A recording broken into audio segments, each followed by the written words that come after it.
I woke to the sound of machines changing rhythm. The steady beeping that had become my lullaby over the past 3 months suddenly accelerated, then stuttered into an irregular pattern that made my heart stop completely. My hand tightened around his before I could think. The platinum ring on my finger caught the dim light from the medical equipment, heavy and cold against my skin. Valentina's ring. My sister's ring. The lie I'd been wearing for 92 days straight. The digital clock on the wall read 4:23 a.m. I'd been dozing in the chair beside Lorenzo Ricci's hospital bed, my neck stiff from the awkward angle, my body exhausted from another night of keeping vigil over a man I barely knew. A man I was pretending to love. A man whose real fiancé was buried in a cemetery across town. Lorenzo's fingers twitched against mine. Just a small movement, barely perceptible, but after months of stillness it felt monumental. My breath caught in my throat as his eyelids flickered. "Nurse!" I called out, my voice cracking from disuse. "Someone get the doctor." The night shift nurse rushed in, her sensible shoes squeaking against the sterile floor. She moved with practiced efficiency, checking monitors and adjusting equipment while I sat frozen, unable to let go of his hand, even though every instinct screamed at me to run. This was the moment I'd been dreading. The moment when Lorenzo Ricci would wake up, and I'd have to look into his eyes and continue the most elaborate lie of my life. Dr. Patel entered next, followed by 2 other medical professionals whose names I'd learned but couldn't recall through my panic. They swarmed around the bed, their movements coordinated and calm in a way that made my own racing heartbeat feel even more chaotic. "Mr. Ricci, can you hear me?" Dr. Patel's voice was clear and authoritative. "If you can hear me, squeeze the hand you're holding." Lorenzo's fingers pressed against mine. The sensation traveled up my arm like electricity, equal parts relief and terror. "Good. That's very good." Dr. Patel continued his examination, shining a light into Lorenzo's eyes, asking questions that received no verbal response but small physical acknowledgments. Finger squeezes, slight head movements, the basic building blocks of consciousness returning after 3 months of darkness. I wanted to pull away, to give the medical team space to work, but Lorenzo's grip on my hand tightened whenever I tried to shift, even unconscious, even barely awake. Some part of him recognized the presence beside him and refused to let go. After what felt like hours, but was probably only 20 minutes, Dr. Patel stepped back. "He's coming out of it. The next few hours will be critical. We'll need to monitor him closely, but this is the best sign we've had since the accident. The accident. The sanitized word for the ambush that had killed my sister and nearly killed the man in this bed. The event that had shattered multiple lives and rebuilt mine into this precarious house of cards. Dr. Patel left to update his charts and alert the Ricci family. The nurses adjusted equipment one final time before retreating to give us privacy. And then it was just me and Lorenzo in the quiet pre-dawn darkness, his hand still holding mine, his chest rising and falling with increasing steadiness. His eyes opened slowly, struggling against the weight of medication and trauma. The color was exactly as I remembered from the photos I'd studied obsessively. Dark brown, nearly black in this lighting, with a depth that suggested intelligence and calculation. Eyes that had looked at my sister with love. Eyes that would look at me now expecting to see her. His lips moved, forming sounds that didn't quite become words. I leaned closer, my heart hammering so hard I wondered if he could hear it. "Val." The name emerged as barely more than a whisper, rough from months of disuse. The name that wasn't mine. The identity I'd stolen. The sister I'd buried. "I'm here," I said, because what else could I say? The lie had already been told. The family had made their choice. And I'd agreed to it because I'd been desperate, grieving, and convinced it would only be temporary. Just until he wakes up, they'd said. Just until he's stable. Just until he can handle the truth. But looking at him now, at the confusion and pain and desperate hope in those dark eyes, I realized the truth might destroy him more thoroughly than any physical injury. His eyes closed again, consciousness slipping away as quickly as it had come, but his hand remained tight around mine, an anchor in whatever darkness still pulled at him. The door burst open, and Isabetta Ricci rushed in, her elegant silk robe barely concealing the pajamas underneath, her carefully maintained composure shattered by 3 months of waiting and praying. At 56, she was still beautiful in that effortless way wealthy women achieved through good genetics and better skincare. Her dark hair only lightly threaded with gray, her face lined with worry but not yet age. Is he... She couldn't finish the question, her hand pressed to her mouth as she stared at her son. He opened his eyes, I said, standing to give her access to the bedside. He said... I hesitated, swallowing the guilt. He said my name. Isabetta's eyes filled with tears. She reached for me, pulling me into an embrace that felt both genuine and suffocating. Thank God. Thank God you were here. Thank God you stayed. I'd stayed because they'd asked me to.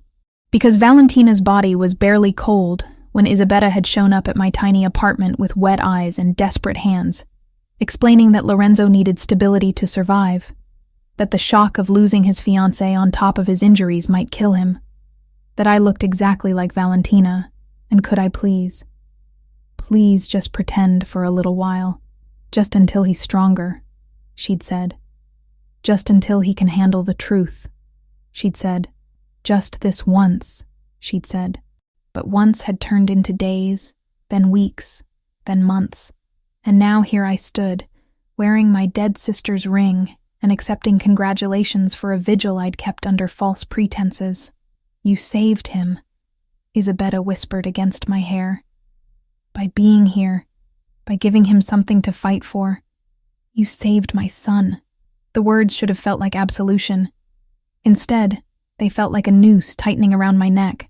Over the next 5 days, the hospital room became a revolving door of medical professionals, family members, and quiet moments where I sat alone with Lorenzo, watching him drift in and out of consciousness like someone learning to swim in shallow water. The neurologist confirmed no major brain damage. The physical therapist outlined an aggressive rehabilitation program. The psychiatrist suggested that memory issues and disorientation were normal after prolonged coma and would likely resolve with time. No one mentioned that sometimes people forget entire relationships. No one warned that he might not remember my sister clearly. No one prepared me for the possibility that my deception might work because Lorenzo's own mind was helping me lie. I wore the wine-colored uniform of a private nurse over my deception, a costume that gave me purpose and distance simultaneously. The hospital staff assumed I was family. The Ricci family knew better but played along, and Lorenzo, when he was conscious, simply accepted my presence the way someone might accept sunrise. Expected, natural, unquestioned. Anthony Ricci appeared on the second day, taking up residence in the corner of the room like a well-dressed shadow. At 32, he'd aged faster than his younger brother, the weight of helping run the family business, etching lines around his eyes and mouth that no amount of expensive grooming could erase. His light brown hair was carefully styled, his blue eyes sharp and assessing in a way that made me want to hide. He watched me, not obviously, not threateningly, but with the steady attention of someone conducting an inventory, checking boxes, looking for discrepancies. "You're holding up well," he commented on the third day, his voice neutral as he sipped espresso from a cup that probably cost more than my rent. "I'm doing what anyone would do," I replied, adjusting Lorenzo's blanket with hands that had learned to be careful around medical equipment. Most people would have left by now. His eyes tracked my movements. The shock, the trauma, the uncertainty. Most people wouldn't sit vigil for 3 months beside a hospital bed. My throat tightened. Was this a test? Did he suspect? "I love him," I said, and the lie tasted like ash. Anthony nodded slowly, but something in his expression suggested he was filing the conversation away for later examination. Valentina always was devoted, even when things were difficult. I didn't know what things he meant. I didn't know the intimate details of my sister's relationship with Lorenzo, beyond what I'd gleaned from letters and photos and careful questioning of Isabetta. Every conversation was a minefield where one wrong step could expose everything. On the 5th night, everything changed. I was alone with Lorenzo when his eyes opened with a clarity that hadn't been there before. The hazy confusion of the previous days had burned away, leaving behind focused intelligence that made my stomach clench with fear. Valentina. His voice was stronger now, rough but functional. His hand found mine on the bed rail. "You're really here." "I'm really here," I confirmed, sitting in the chair I'd worn smooth over months of waiting.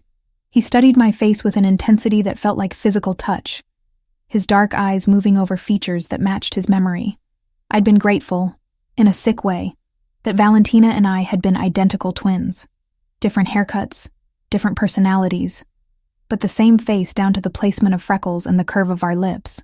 "What happened?" he asked. I remember pieces, glass, screaming, pain, but it's all fragmented. This was the story Isabetta and I had rehearsed, the official version that explained his injuries without revealing that Valentina had died beside him. "There was an ambush," I said carefully, keeping my voice steady. "We were at dinner at our favorite restaurant downtown. The Triad hit the car on the way home. You protected me. You pushed me down when the shooting started." Lorenzo's jaw tightened, muscles working beneath skin that had lost weight during his coma, but still held the structure of a strong man. "And you? Were you hurt?" "Minor injuries," I said, which was true for me but would have been a lie for Valentina. "Nothing serious. I was lucky." "Lucky," he repeated, and something dark crossed his expression. "We were attacked, and you call it lucky." "We survived," I amended. "That's what matters." His thumb traced circles on the back of my hand, a gesture that should have felt intimate but instead felt like he was testing the shape of my bones, confirming my reality. "How long?" 3 months, 1 week, and 4 days. He closed his eyes, processing.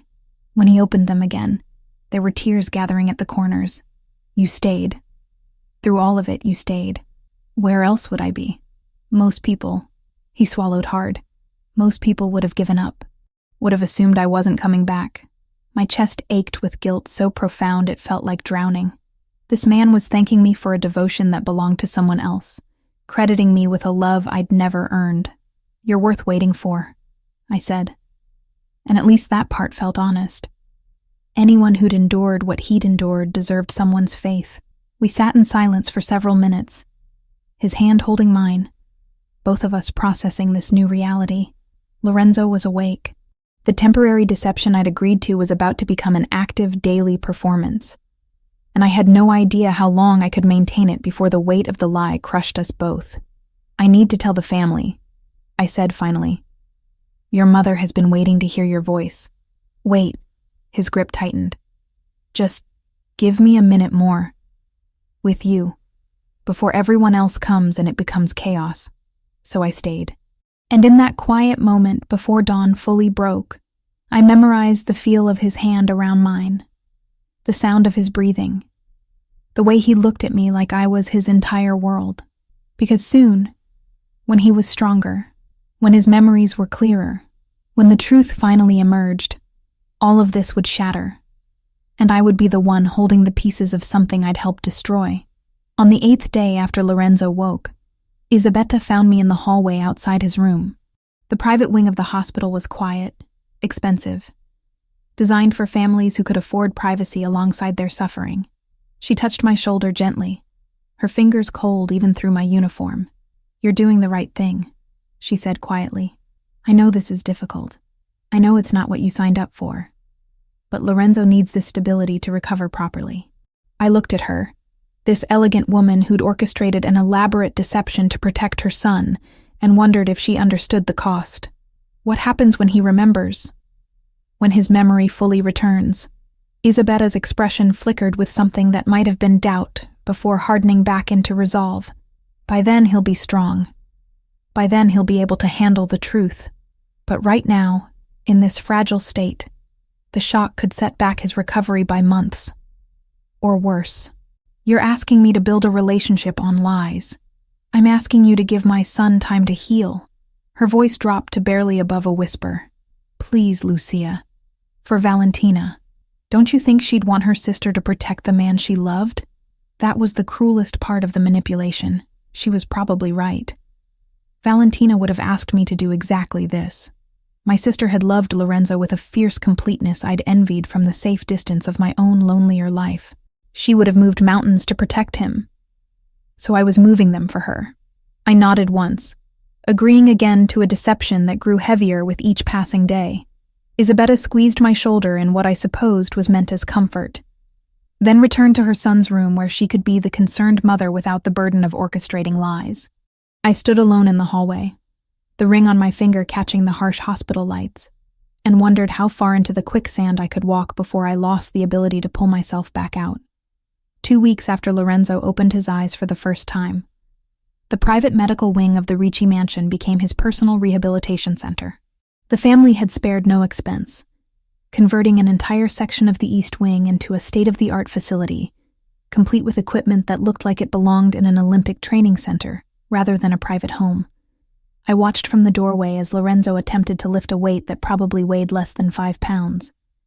His arm shook with the effort, muscles that had once been powerful now atrophied from months of disuse.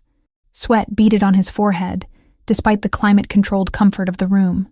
"Again," the physical therapist commanded, a stern woman named Patricia, who'd been hired specifically because she didn't coddle her patients. 10 more repetitions. Your body remembers how to do this." Lorenzo's jaw clenched as he pushed through another lift. I could see the frustration etched into every line of his face, the rage at his own weakness barely contained beneath a veneer of compliance. This was a man accustomed to control, to power, to bodies that obeyed his commands.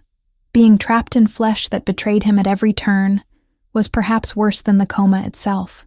When Patricia finally called for a break, Lorenzo's eyes found mine across the room. There was something raw in his gaze, a vulnerability he probably hated anyone witnessing. "You don't have to watch this," he said, his voice rough. "It's not exactly inspiring." "I don't mind," I replied, moving closer. The wine-colored nurse uniform I'd continued wearing gave me an excuse to be present, a professional reason to hover. "You're doing better than you think. I can barely lift a child's toy without shaking. 3 weeks ago you couldn't open your eyes. Progress isn't always dramatic." He studied me for a long moment, and I fought the urge to look away. Valentina wouldn't have looked away. Valentina had been confident, unflinching, the kind of woman who met intensity with her own fire. I was learning to mirror that strength even when my instincts screamed to retreat. "Stay," he said finally. "If you're going to be here, make yourself useful." So I did. Patricia showed me how to support his arm during certain exercises, how to count repetitions, how to adjust his posture when it started to falter. The work was intimate in ways that made me hyper-aware of every point of contact between us. My hands on his shoulder, his breath against my neck when I leaned close to check his form, the heat of his body despite the cool air. We were building something, but it wasn't love. It was a careful architecture of trust constructed on unstable ground, and I knew with sick certainty that when the foundation eventually gave way, the collapse would bury us both. The days settled into a rhythm that felt both comfortable and dangerous. Mornings began with breakfast in the formal dining room, the Ricci family gathering around a table that could have seated 20, but felt intimate with just the 5 of us. Lorenzo, Isabetta, Anthony, myself, and occasionally Lorenzo's Uncle Vincent, who handled the family's legitimate business interests. I'd memorized details about Valentina's life with obsessive thoroughness, but breakfast conversations still terrified me. Inside jokes I didn't understand. References to events I hadn't attended. The constant fear that someone would mention something specific and expect me to remember details I'd never known. "Do you remember the last time we were all together like this?" Isabetta asked one morning, passing a basket of fresh pastries. "Before the accident, at Anthony's birthday dinner?" My mind went blank. I had no idea what had happened at Anthony's birthday dinner. I didn't know if Valentina had given a speech or gotten drunk or argued with someone. The gap in my knowledge yawned like a chasm. "Feels like a lifetime ago," I said carefully, hoping the vague response would suffice. Lorenzo reached for my hand under the table, squeezing gently. "We're making new memories now. That's what matters." The relief that flooded through me felt like betrayal. He was protecting me from scrutiny without realizing I needed protection. His kindness made the deception worse. Anthony watched the exchange with unreadable eyes. He'd been doing that more frequently, observing interactions with the focus of someone solving a puzzle. I couldn't tell if he suspected something, or if this was simply his nature. The older brother who'd learned to be cautious in a world where trust could be weaponized. Afternoons belonged to physical therapy. Patricia came for the formal sessions, but Lorenzo pushed himself beyond the scheduled hours, determined to reclaim his strength through sheer force of will.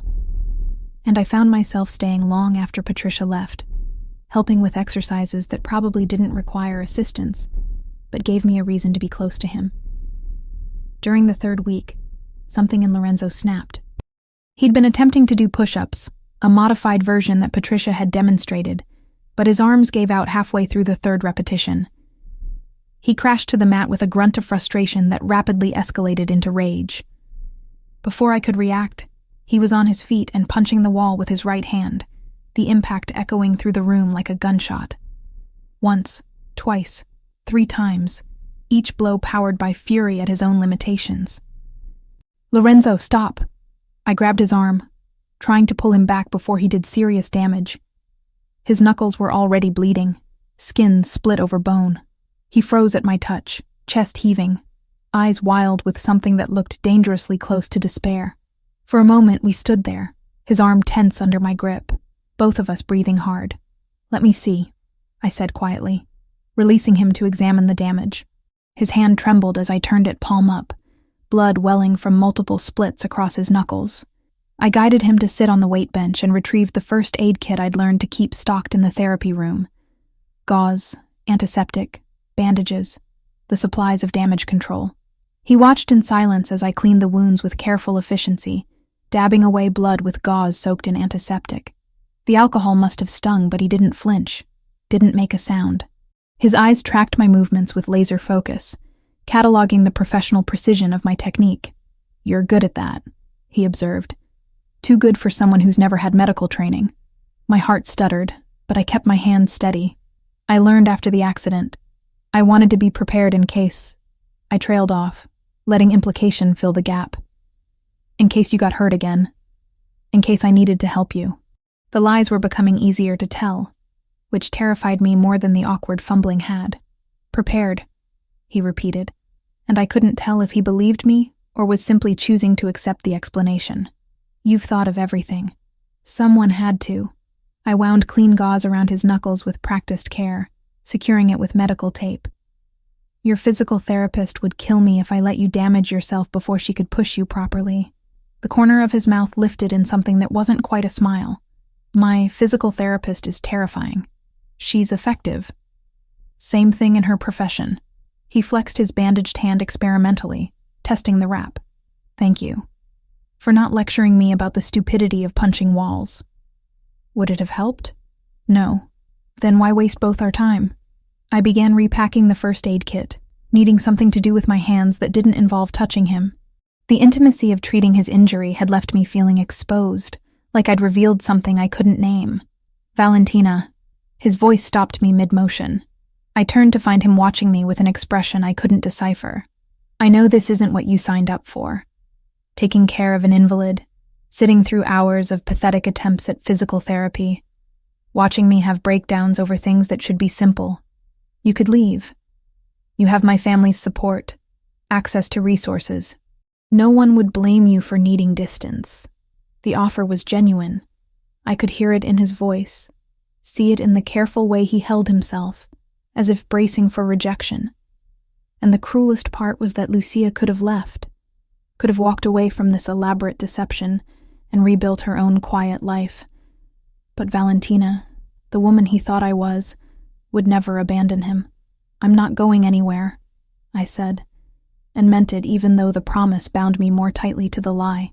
"You think this is the hardest thing I've ever done? Lorenzo, I watched machines breathe for you for 3 months. This is nothing." Something in his expression cracked, vulnerability bleeding through the careful control. "I don't deserve you." The words hit like a physical blow. He was right, but not in the way he meant. I was the thing he didn't deserve, the poison disguised as medicine, the betrayal wearing his fiancé's face. "Let's agree to disagree on that," I managed, forcing lightness into my tone. "Now, do you want to try those push-ups again, or should we call it for today?" Again. The determination was back, burning away the momentary weakness. I'm not ending on failure. So we worked through another set, and then another, until exhaustion finally forced him to admit defeat. But there was satisfaction in that exhaustion, the knowledge that he'd pushed himself to a genuine limit, rather than giving up when it became uncomfortable. The evenings were mine alone, stolen hours after the family retired to their separate wings of the mansion. I'd lock myself in the guest room that had become my prison and my sanctuary, spreading photos and letters across the bed like evidence in an investigation. Valentina smiled up at me from a dozen different moments. At a charity gala, wearing a dress the color of blood, on a beach somewhere tropical, her hair wild with wind and sea spray. Pressed close to Lorenzo in what looked like a restaurant, both of them laughing at something outside the frame. I studied each image like a religious text, memorizing not just her face, but the way she held herself, the tilt of her head when she smiled, the way her hand rested on Lorenzo's arm, casual and possessive, the confidence that radiated from her in waves, the certainty of a woman who knew exactly who she was and what she wanted. I practiced her laugh in the mirror, the way she threw her head back and let joy escape without restraint. So different from my own quiet amusement, the muted responses I'd learned growing up as the quiet twin, the shadow, the one who took up less space. The videos were harder. Isabella had given me access to her personal collection, dozens of clips from family gatherings and private moments. I watched Valentina navigate these interactions with effortless grace. She touched people when she talked to them, her hand on their shoulder or arm, creating instant intimacy. She wore her nails long and painted them dark red, almost burgundy. She moved through rooms like she owned them, never hesitating, never second-guessing. I trimmed my nails to match hers, and bought 3 bottles of nail polish in slightly different shades of burgundy before finding the exact color. I practiced her gestures until my shoulders ached, forcing myself to reach out and touch invisible people in ways that felt invasive and wrong for someone as introverted as me. I was becoming someone else, shedding my own personality like an ill-fitting coat and wrapping myself in my dead sister's skin. And the most terrifying part was how natural it was starting to feel. On the morning that Isabella appeared with the wedding dress, I was having coffee in the breakfast room, reviewing my mental notes about an upcoming dinner with Lorenzo's business associates. I'd managed to learn the basics: who hated whom, which alliances were fragile, what topics to avoid in polite conversation. Lucia, Isabella's voice made me look up. She stood in the doorway holding a garment bag that looked expensive even covered. I thought, now that Lorenzo is recovering so well, perhaps we could begin thinking about the wedding again. The wedding, the ceremony that Valentina had been planning when she died, the future that was supposed to be hers. My stomach turned to ice. I'm not sure Lorenzo is strong enough for wedding planning yet. Not planning, just reconnecting with the dream. Isabella moved into the room with the careful steps of someone approaching a skittish animal. This is the dress Valentina chose. I thought maybe you'd like to try it on, see if it still fits. We could have it altered if needed. The dress inside the bag was exactly what Valentina would have chosen. Champagne silk with French lace overlay, elegant without being ostentatious, the kind of dress that whispered wealth rather than shouting it. The construction alone probably cost more than I'd earned in the past year, working 2 jobs while Valentina lived her elevated life. It's beautiful, I managed, the words sticking in my throat. Will you try it? Isabella's eyes were hopeful, eager, seeing only the happy ending she'd orchestrated through deception. Just for me. Just to see. I couldn't refuse without raising suspicion. Couldn't explain that putting on my dead sister's wedding dress felt like desecration, like wearing grave clothes stolen from a corpse. So I took the garment bag and retreated to my room with promises to show her later. I hung the bag in the closet and stared at it for 20 minutes before my stomach rebelled completely. I barely made it to the bathroom before vomiting, my body rejecting the lie with more honesty than my mouth could manage. The dress stayed in the closet. When Isabella asked later, I told her it brought back too many memories of the accident, too much trauma associated with wedding planning when we'd nearly lost everything. I needed more time. She accepted the explanation with sympathy, storing the dress away without argument. But I caught Anthony in the hallway afterward, his lean frame propped against the wall, in a pose that was too casual to be coincidental. "Difficult day?" he asked, his blue eyes tracking my movements with uncomfortable precision. The dress was overwhelming, understandable. Trauma changes people, changes how they relate to memories, to objects, to plans they made before everything fell apart. He paused, and something in that pause felt weighted, Sometimes those changes are so profound that the person who emerges isn't quite the same as the person who went in. My pulse kicked up. Was he suggesting something specific, or simply making conversation? I'm still me, I said carefully. Just adjusting. Of course. Anthony pushed off the wall. Just remember that changes need to be monitored, for everyone's safety. That's all I'm saying. He walked away before I could respond, leaving me alone in the hallway with the sick certainty that he suspected something. Maybe not the full truth, but enough to be watching, enough to be dangerous. That night, everything shifted again. I was helping Lorenzo with his final exercises of the day, supporting his weight as he attempted single-leg balances that tested both strength and coordination.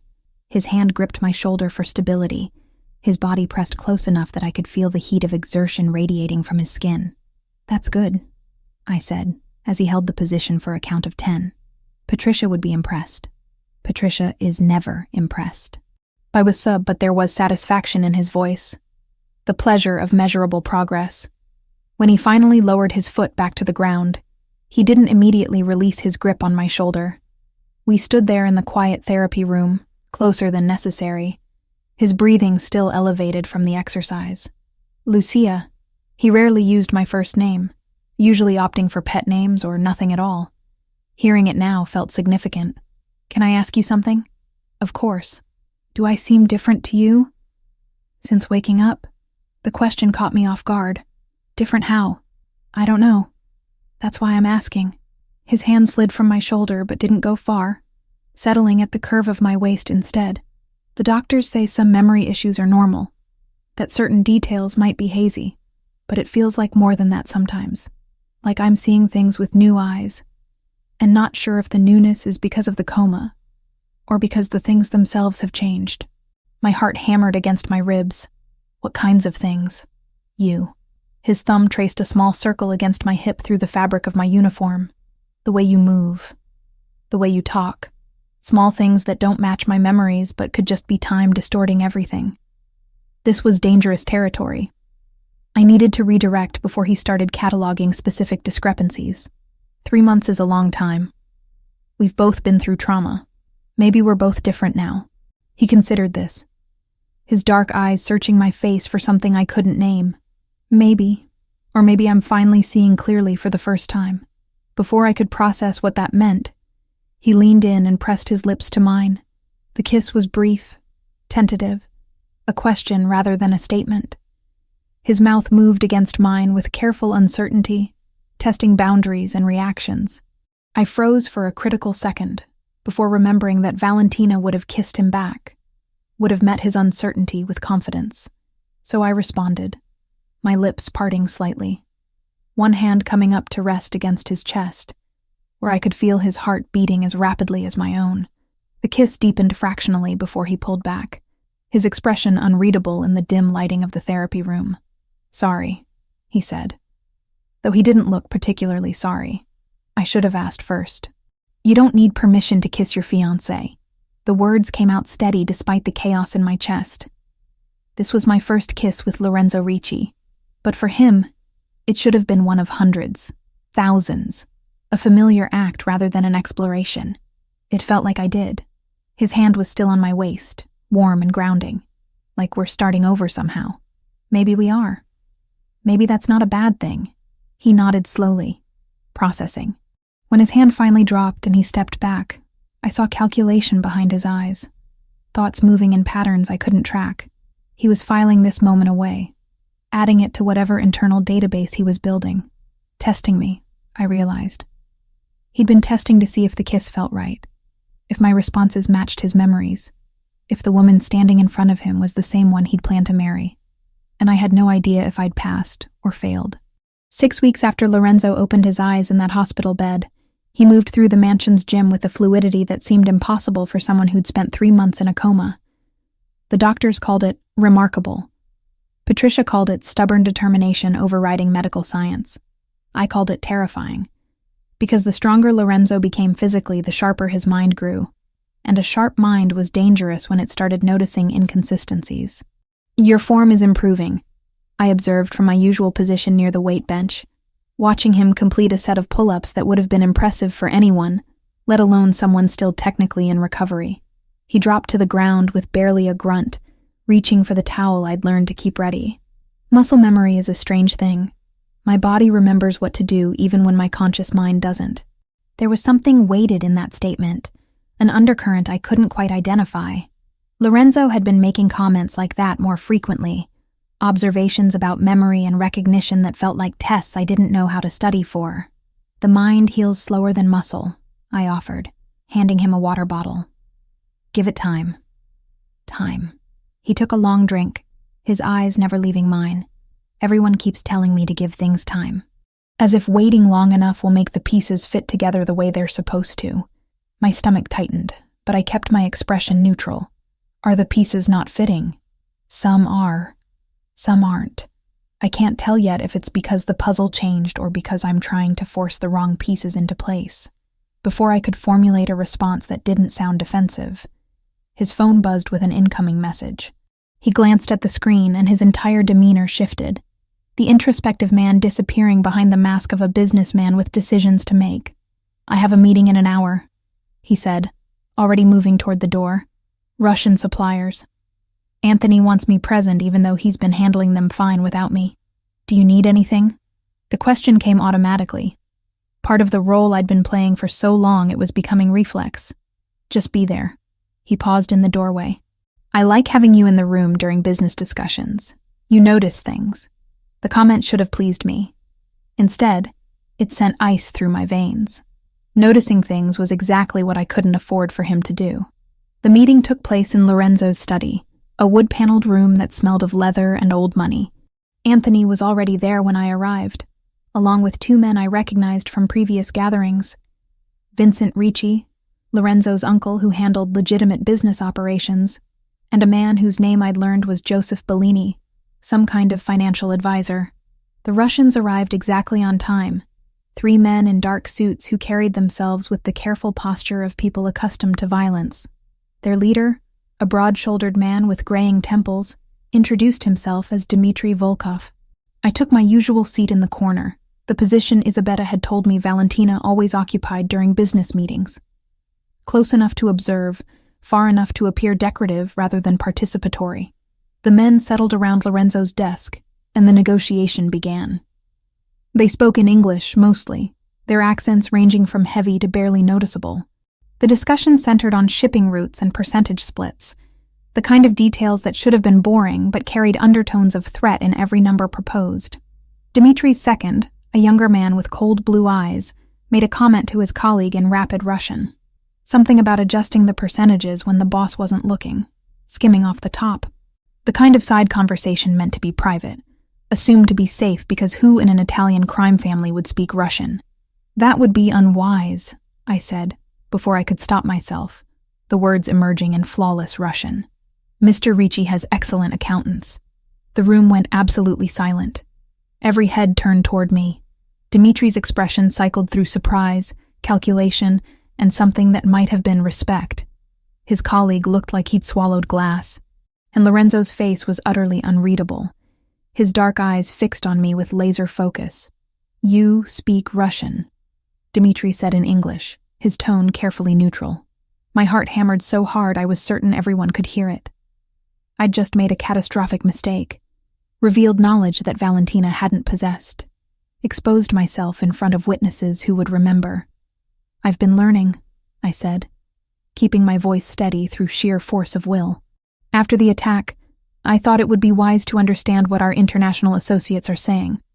For security purposes, Lorenzo's fingers drummed once against his desk, a controlled movement that somehow conveyed volumes. An excellent precaution, he said smoothly. Perhaps we should conduct the rest of this meeting assuming everyone understands everyone. Transparency builds trust, doesn't it, Dimitri?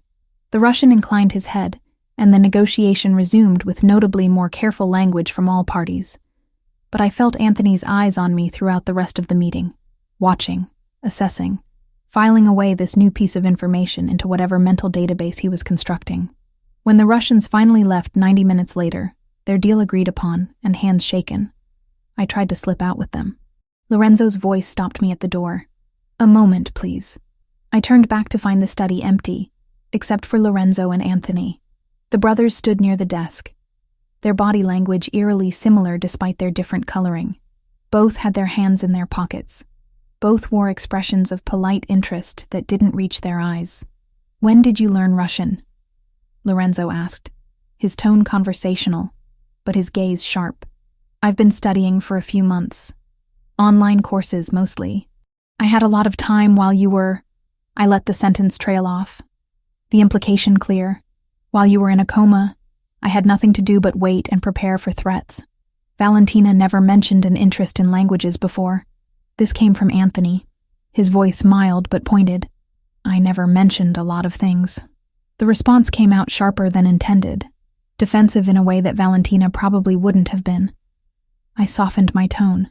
The attack changed my perspective, made me realize how vulnerable we are when we don't understand what's happening around us. Lorenzo studied me for a long moment, and I forced myself to hold his gaze, even though every instinct screamed to look away. Finally, he nodded. "That was well done today. Dimitri's people won't try to cheat us now that they know we understand them." The dismissal was clear. I escaped to my room and sat on the edge of the bed with shaking hands, replaying the scene over and over. How many other mistakes had I made without realizing?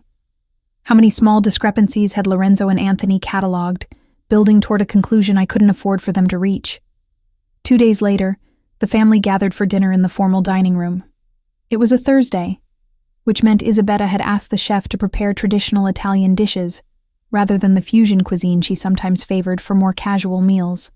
The table was set with china that probably cost more than a car, crystal glasses that caught the light from the chandelier overhead, and enough silverware to confuse someone who hadn't spent weeks memorizing proper dining etiquette from online videos. I'd learned to navigate these dinners through careful observation and strategic silence. Let others lead conversations. Smile at jokes even when I didn't fully understand the context. Never volunteer information that might contradict something Valentina had said or done months ago. The first courses passed without incident. Conversation flowed around topics I'd learned to track. Business developments that skirted the line between legal and not. Family friends experiencing various dramas, speculation about rival families and their movements. Then Isabella gestured to the staff, and they brought out the main course. "Pumpkin gnocchi," she announced with clear pleasure. "I asked Chef Mario to make Valentina's favorite tonight. It's been so long since we had it. And with Lorenzo recovering so well, I thought it would be nice to celebrate with the things we love." The plate set in front of me looked beautiful, pillowy gnocchi in a brown butter sage sauce that smelled rich and earthy. Around the table, everyone made appreciative noises and began eating. I picked up my fork and took a bite. The flavor was fine. Good, even, by objective standards. But I'd never particularly enjoyed pumpkin and savory dishes. Found the sweetness awkward against the sage and butter. My face must have done something, some micro-expression of disappointment or distaste. Because when I looked up, Lorenzo was watching me with that focused intensity that had become increasingly common. "You don't like it," he observed quietly. Everyone's attention swiveled to me. Isabella's face fell slightly, confused and concerned. Anthony's eyes narrowed fractionally. Vincent paused mid-bite. "No, it's delicious," I said quickly, taking another forkful to prove the point. "I was just thinking about something else. It's perfect, really.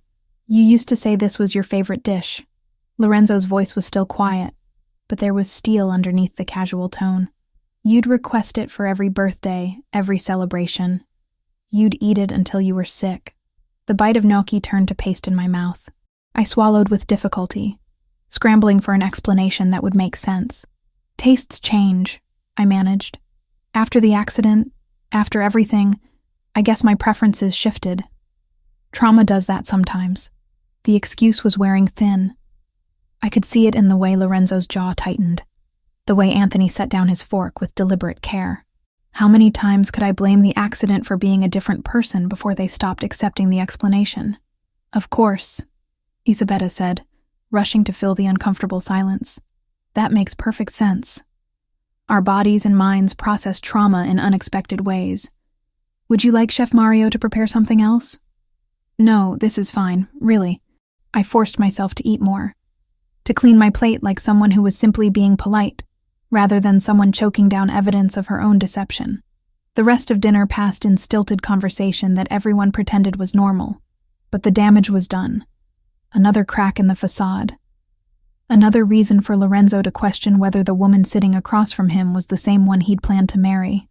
In the 8th week after Lorenzo's awakening, I started noticing the surveillance. It was subtle at first.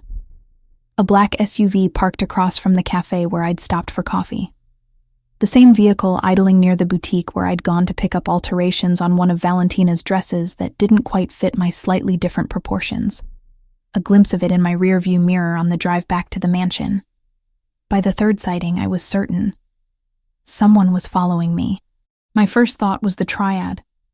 Some delayed retaliation for the attack that had put Lorenzo in a coma. But the surveillance felt too obvious, too consistently visible. If they wanted to hurt me, they wouldn't advertise their presence, which meant it was someone else. Someone who wanted me to know I was being watched. On the 4th day of noticing the SUV, I pulled into the mansion's driveway and parked near the garden entrance rather than the main house. I waited, counting seconds, until the black vehicle rolled to a stop just outside the property gates. Then I got out and walked directly toward it. The driver's window rolled down as I approached, revealing Anthony's carefully neutral expression. He sat behind the wheel himself rather than using a driver, which somehow made the whole thing worse. This wasn't delegated surveillance. This was personal. "Are you planning to follow me everywhere?" I asked, keeping my voice level despite the anger and fear churning in my gut. "Just conducting due diligence." He turned off the engine and stepped out of the vehicle, his tall frame unfolding with casual grace. Standard security protocol after an attack like the one you and Lorenzo survived. "We've been monitoring everyone close to the family. For 8 weeks? For as long as necessary." He leaned against the SUV, the picture of relaxation except for his eyes, which missed nothing. You'd be surprised what people reveal when they think they're alone. The threat was barely veiled. "What exactly are you looking for?" Anthony smiled, but it was the kind of smile that made my blood run cold. Inconsistencies, gaps, anything that doesn't quite fit the pattern we expect. "And have you found any?" The question was a risk, but I needed to know how much he'd discovered. "Let's not play games, Lucia." The use of my real name hit like a physical blow. "I know. I've known since the 2nd week Lorenzo woke up. I hired an investigator the day after he regained consciousness, standard procedure for protecting the family from potential threats or infiltration. It took him 72 hours to confirm what I'd already suspected. My legs threatened to give out. I locked my knees, refusing to show weakness even as my entire world tilted. What did he confirm? That Valentina Moretti died in the accident. That her twin sister, Lucia Moretti, was convinced by my mother to assume her identity. That this entire charade has been orchestrated by my family to protect Lorenzo during his recovery. He pushed off from the SUV, closing the distance between us. "I know everything." "Then why haven't you told him?" My voice came out steadier than I felt. "Because my brother just came back from the dead." Anthony's expression hardened. "Because piling the death of his fiancée on top of 3 months in a coma might actually break him in ways physical therapy can't fix. Because despite the lie you're living, I believe your presence has helped his recovery. But I can't let this continue indefinitely." He pulled out his phone, tapped something, then showed me the screen. It was a calendar, with a date circled 2 weeks from now. Lorenzo will be medically cleared for full activity by this date. No more physical restrictions, no more cognitive concerns, no more excuses about trauma and healing. When he reaches that point, he deserves the truth. My throat closed around words I couldn't form. "You have 2 weeks, Anthony continued, pocketing his phone. 2 weeks to find the courage to tell him yourself, to control how the revelation happens, to at least give him the respect of honesty from someone he trusts. If you don't," he let the sentence hang, the implication clear. "You'll tell him. I'll tell him everything. And Lucia?" He waited until I met his eyes. "It will be kinder coming from you. More controlled, less catastrophic. I'm giving you a chance to do the right thing. I suggest you take it." He got back in the SUV and drove through the gates, leaving me standing alone in the driveway with the weight of a deadline crushing down on me. 2 weeks. 14 days to figure out how to confess the unconfessable. How to tell a man who'd trusted me that everything about our relationship was built on lies. How to explain that the woman he loved was dead, and I'd been wearing her life like a costume. That night, I locked myself in my room and tried to write a confession. The words wouldn't come. Every sentence I started sounded wrong, inadequate, impossible to say out loud without destroying everything. I tried again the next night, and the next, filling pages with false starts and crossed-out attempts, none of them capturing the enormity of what I'd done, or finding a way to frame it that didn't make me sound like a monster.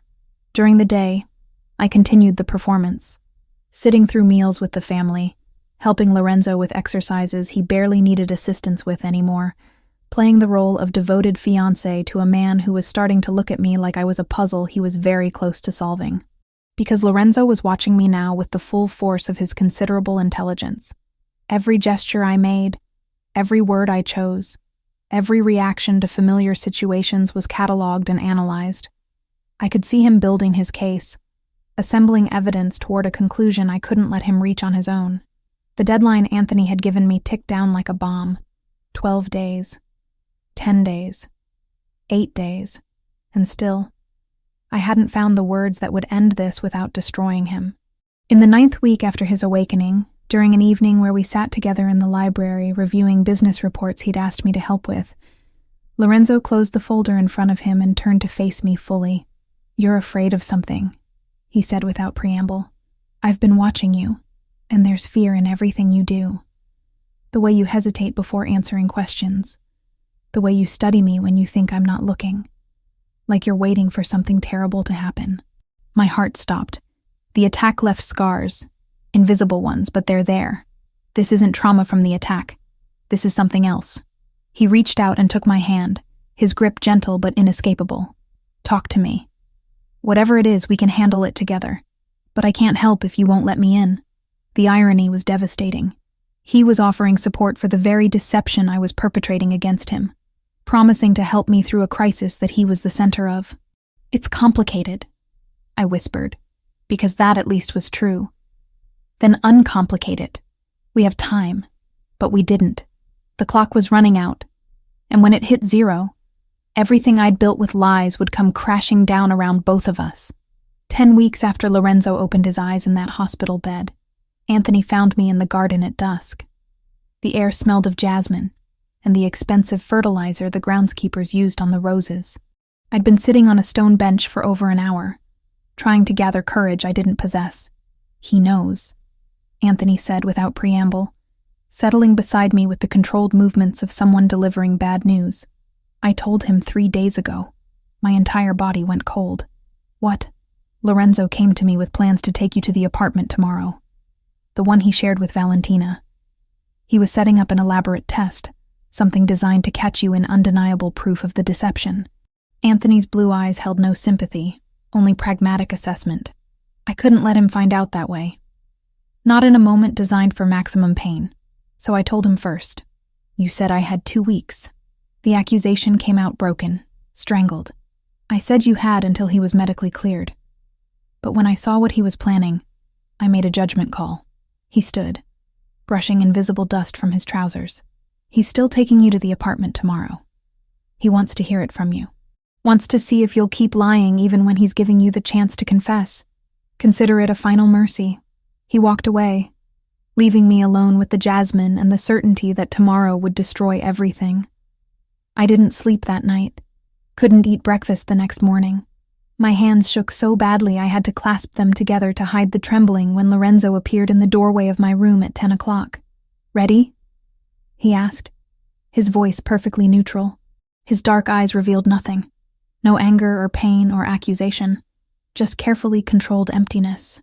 "Lorenzo, I need to tell you something before we go." "Tell me there."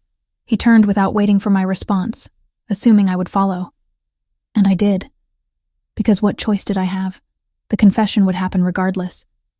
Better to control the location than let it spill out in the mansion's hallways where anyone might overhear.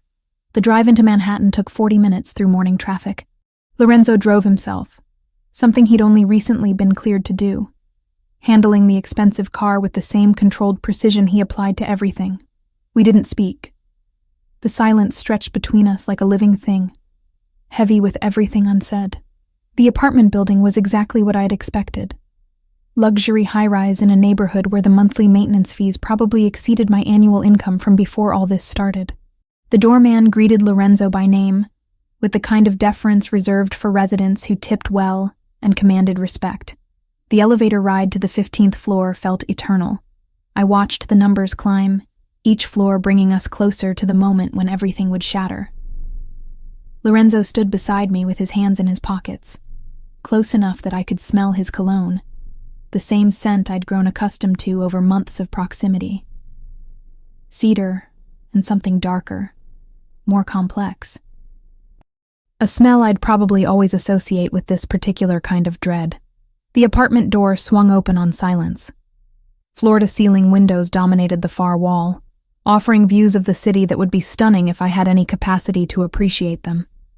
The space was modern, clean-lined, decorated with the kind of taste that came from either professional designers or people raised with money. Cream-colored furniture, dark wood accents, art on the walls that probably cost more than my education. I'd never been here. Valentina had kept this place separate from her visits home, a symbol of her elevated life that she didn't share with her struggling twin sister. Looking at it now felt like trespassing in a museum dedicated to someone else's existence. "Do you remember the last time we were here together?" Lorenzo asked, closing the door behind us. His tone remained conversational, almost casual. "Before the accident, every muscle in my body tensed. It feels like a lifetime ago. Does it?" Not a question, just acknowledgement. He moved deeper into the space with the confidence of someone who knew every inch of it. "Show me where we kept the wine glasses. The good ones. The crystal we only used for special occasions." My mind went blank. I had no idea. Kitchen seemed logical, but which cabinet? Upper or lower? Left side or right? The ignorance yawned before me like a chasm with no bottom. "I don't..." My voice cracked. "Lorenzo, please, try," he suggested, still with that terrible gentleness. "It was your home, too. Surely you remember where we kept things." I walked toward the kitchen because standing frozen would be worse. Opened a cabinet at random and found dinner plates. Tried another and discovered mixing bowls. Lorenzo watched from the doorway, his expression unchanging as I fumbled through my own ignorance. "They're in the upper cabinet beside the sink," he said finally. "You picked them out yourself." Insisted on Waterford crystal even though I thought it was excessive for an apartment we barely used. The words were daggers, each one precisely placed. I abandoned the cabinets and turned to face him, my back pressed against the counter like it could provide support my legs no longer could. "The guest bathroom," he continued, moving to lean against the opposite counter. The kitchen felt too small suddenly, claustrophobic despite the expensive appliances and granite countertops. "What color are the towels?" "I don't know." "The bedroom closet. Which side is mine?" "I don't know." "The painting in the living room, the abstract piece above the sofa. Where did we buy it?" "I don't know." The words came out too loud, echoing off the expensive surfaces. "Lorenzo, please stop." One more. He pulled out his phone, tapped something, and music filled the apartment. Jazz, old school, the kind that felt intimate and melancholy. "This song, do you remember it?" I shook my head, tears already gathering in my eyes. "We danced to it right there in the living room the night I proposed. You were barefoot because you'd kicked off your heels at dinner. You stepped on my foot 3 times and laughed every time. When the song ended, you said yes." His voice never rose, never broke. The control was somehow worse than shouting would have been. "Do you remember any of that?" "No." The confession emerged as barely more than a whisper. Lorenzo turned off the music. The silence that replaced it felt apocalyptic. He moved to the cream sofa and sat with deliberate care, gesturing to the chair across from him like we were about to have a civilized conversation, rather than watch my entire world collapse. "Sit down, Lucia." The use of my real name made my knees give out. I collapsed into the chair more than sat, my hands gripping the armrests like they were the only solid things in a dissolving reality. "Anthony told me 3 days ago," Lorenzo said, his dark eyes finally showing emotion. Pain, anger, betrayal, all carefully controlled but visible beneath the surface. He'd hired an investigator the week I woke up. Standard security protocol. Found out the truth within days.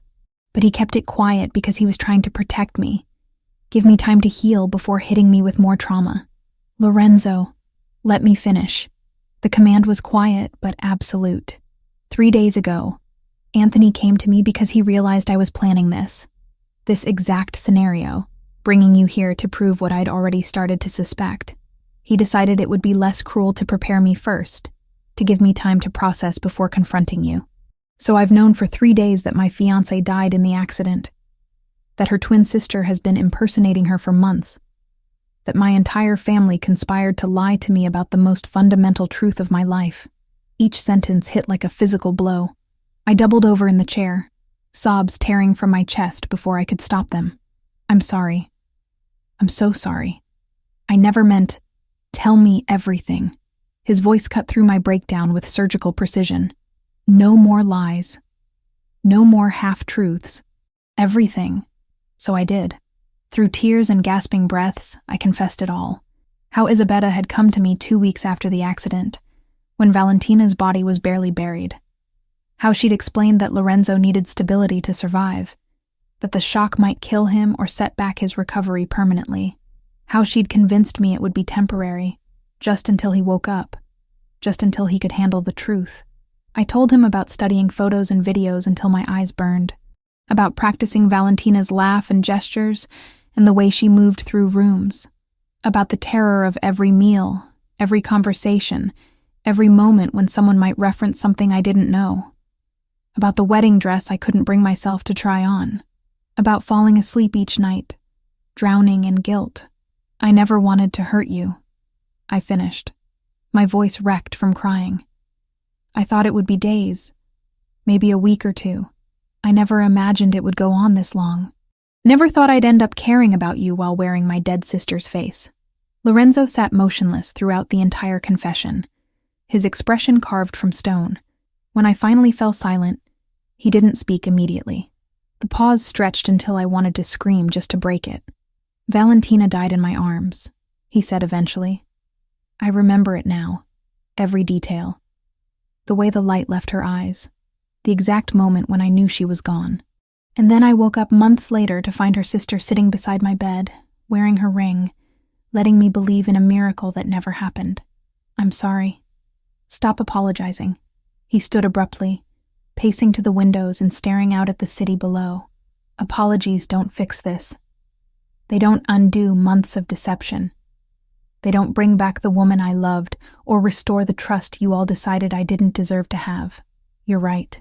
Nothing I say will fix this. My mother. He turned back to face me, and the betrayal in his eyes was almost unbearable to witness. Anthony. You. Everyone I should have been able to trust decided I was too fragile to handle the truth. Decided to play with my life like I was a child who needed protection from reality. We were trying to help. By lying to me? His control finally cracked, anger bleeding through in his raised voice. By letting me believe my fiancé survived when she's been dead this entire time? By making me fall for a ghost wearing stolen skin? The accusation hung between us. I'd known this moment would come eventually, but experiencing it was worse than any nightmare I'd imagined. Because he was right. Everything he said was completely, devastatingly right. Get out. The words were quiet again. Bled of emotion, exhausted rather than angry. Go back to the mansion, pack your things, and get out of my life. I don't want your apologies. I don't want your explanations. I just want you gone. I stood on shaking legs. Lorenzo. Now. He turned back to the window, dismissing me without another glance. Before I say something we'll both regret more than we already do. The drive back to the mansion was a blur. I don't remember traffic or stoplights or anything beyond my hands gripping the steering wheel and the taste of tears I couldn't stop. The security gates opened automatically, recognizing my car, unaware that I was about to be exiled from the sanctuary they protected. I parked and walked straight to my room, moving on autopilot, pulled my single suitcase from the closet and started throwing in the few possessions that actually belonged to me. Most of the clothes I'd been wearing were Valentina's, altered to fit my slightly different proportions. I left them hanging where they'd always belonged, returning borrowed things to their proper owner's ghost. The sound of the door opening made me turn. Isabella stood in the doorway, her elegant composure cracked by obvious distress. She'd been crying, I realized. Mascara smudged beneath her eyes, her carefully maintained appearance disheveled in a way I'd never seen. "Lucia, wait." She moved into the room, hands reaching toward me in supplication. "Please, let me explain." "There's nothing to explain." I continued packing, needing the mechanical activity to keep from collapsing completely. "You asked me to lie to your son." I agreed. "Now he knows and hates both of us. That's the entire story." I was trying to protect him. Her voice broke on the words. "He just survived a coma. The doctors said emotional trauma could set back his recovery, might even be fatal given his weakened state. I made a choice based on what I thought would keep him alive. You made a choice that destroyed his trust in everyone around him." I zipped the suitcase with more force than necessary. "That's not protection. That's manipulation disguised as love." "I know." The admission came out as a sob. Isabella sank onto the edge of the bed, her shoulders shaking. I'd never seen her like this, stripped of the careful control that usually defined her. "I know I was wrong. I've known for weeks, maybe months, but I didn't know how to stop it once it started. Didn't know how to tell him the truth without destroying everything. For a moment, I felt something like kinship with this woman who'd orchestrated my deception. We'd both been caught in a trap of our own making, both too cowardly to choose honesty when it might have mattered. "He'll forgive you eventually," I said, picking up my suitcase. "You're his mother. He loves you even when he hates what you've done. But me?" I moved toward the door, forcing her to step aside. "I'm just the woman who impersonated his dead fiancé. He'll never forgive that." "Where will you go?" "My old apartment, if it's still available. If not, somewhere else. Anywhere that isn't here." Isabella reached out one last time, her hand catching my arm. "I'm sorry. For all of it. For asking you to do this. For not stopping it sooner. For ruining your life along with my son's." I looked at her tear-stained face and felt empty of everything except exhaustion. "I know you are. That doesn't change anything." I pulled away and walked out, leaving her crying in the room that had been my prison and my haven for nearly 3 months. Down the hallway where I'd learned to walk like my sister, past the dining room where I'd pretended to love pumpkin gnocchi, through the foyer where I'd first entered as a desperate, grieving woman and became something else entirely. Anthony was waiting by the front door. Of course he was. He'd probably been tracking this entire disaster from a distance, watching the consequences of his own choices unfold. "You did the right thing," he said as I approached. "Not taking any of her things. Starting clean. I didn't do the right thing for 3 months." I set down my suitcase to open the door myself. "Don't pretend one moment of integrity erases everything that came before. Lorenzo will heal. He's stronger than you think." "I hope you're right." And I did, despite everything. Despite the anger and hurt and betrayal. I genuinely hoped Lorenzo would recover from this new trauma, that he'd find someone real to love, someone who wouldn't wear lies like jewelry. Take care of him. That was always the plan. I left without looking back, loading my pathetic single suitcase into the car and driving away from the mansion's gates. Away from Lorenzo's recovery rooms and Isabella's tears and Anthony's careful surveillance. Away from the life I'd borrowed and the ghost I'd been channeling. My old apartment building looked smaller than I remembered. Shabbier, the paint peeling near the entrance, and the hallway smelling like someone had burned dinner 3 days ago and never opened a window. But the super still had my key because I'd never officially moved out, just quietly stopped coming home while I played dress-up in a world that was never mine. The apartment was exactly as I'd left it. Dust covered every surface. The plants I'd been growing on the windowsill were long dead.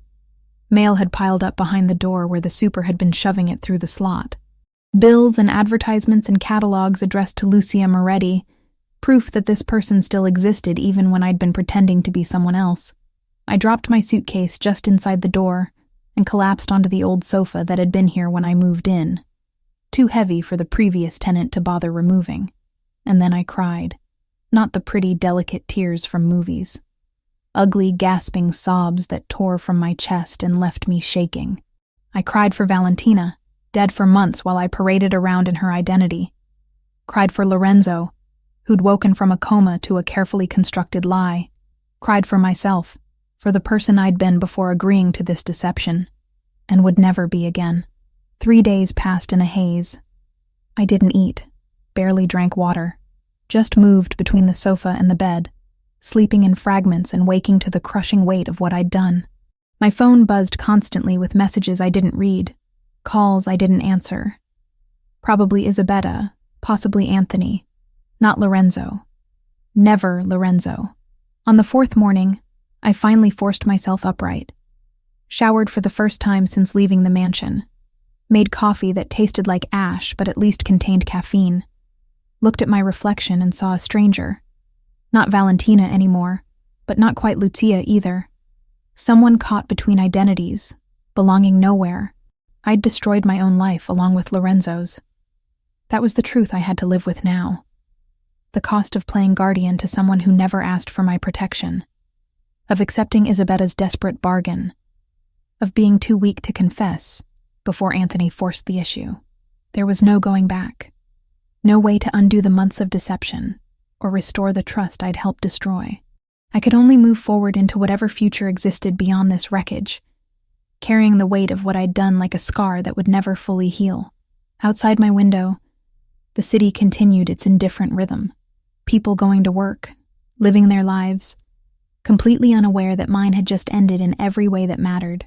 And I sat alone in my tiny apartment wearing yesterday's clothes, too exhausted even for tears, wondering how anyone recovered from destroying themselves so thoroughly in the name of protecting someone else. By the end of the first week back in my apartment, I'd managed to establish a minimal routine. Wake up, stare at the ceiling, force down coffee, ignore my phone. The messages had slowed from a flood to a trickle, mostly Isabetta's increasingly desperate attempts to check if I was alive. I deleted them without reading past the first few words. The apartment felt smaller each day, the walls closing in like a trap I'd walked into voluntarily. I kept the curtains drawn, unable to face the city outside, or the memories of driving through it in Lorenzo's expensive car, wearing Valentina's clothes, pretending to be someone I'd never been. At 2:47 p.m. on the 4th day, my phone rang with an unknown number. I almost didn't answer. Unknown numbers had become synonymous with complications I couldn't handle, but something made me swipe to accept, some instinct that standing still was becoming more dangerous than movement. Hello? Is this someone from the Moretti family?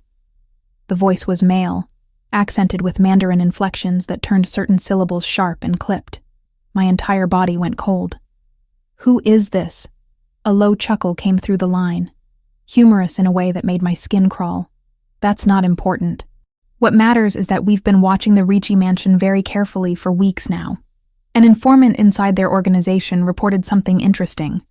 The woman everyone thought was Valentina Moretti left the estate alone, looking upset, carrying a single suitcase. That suggested either a departure or an opportunity. I stood up without conscious decision, moving to the window. My hands shook as I pulled the curtain back just enough to see the street below. A black SUV sat parked directly in front of my building.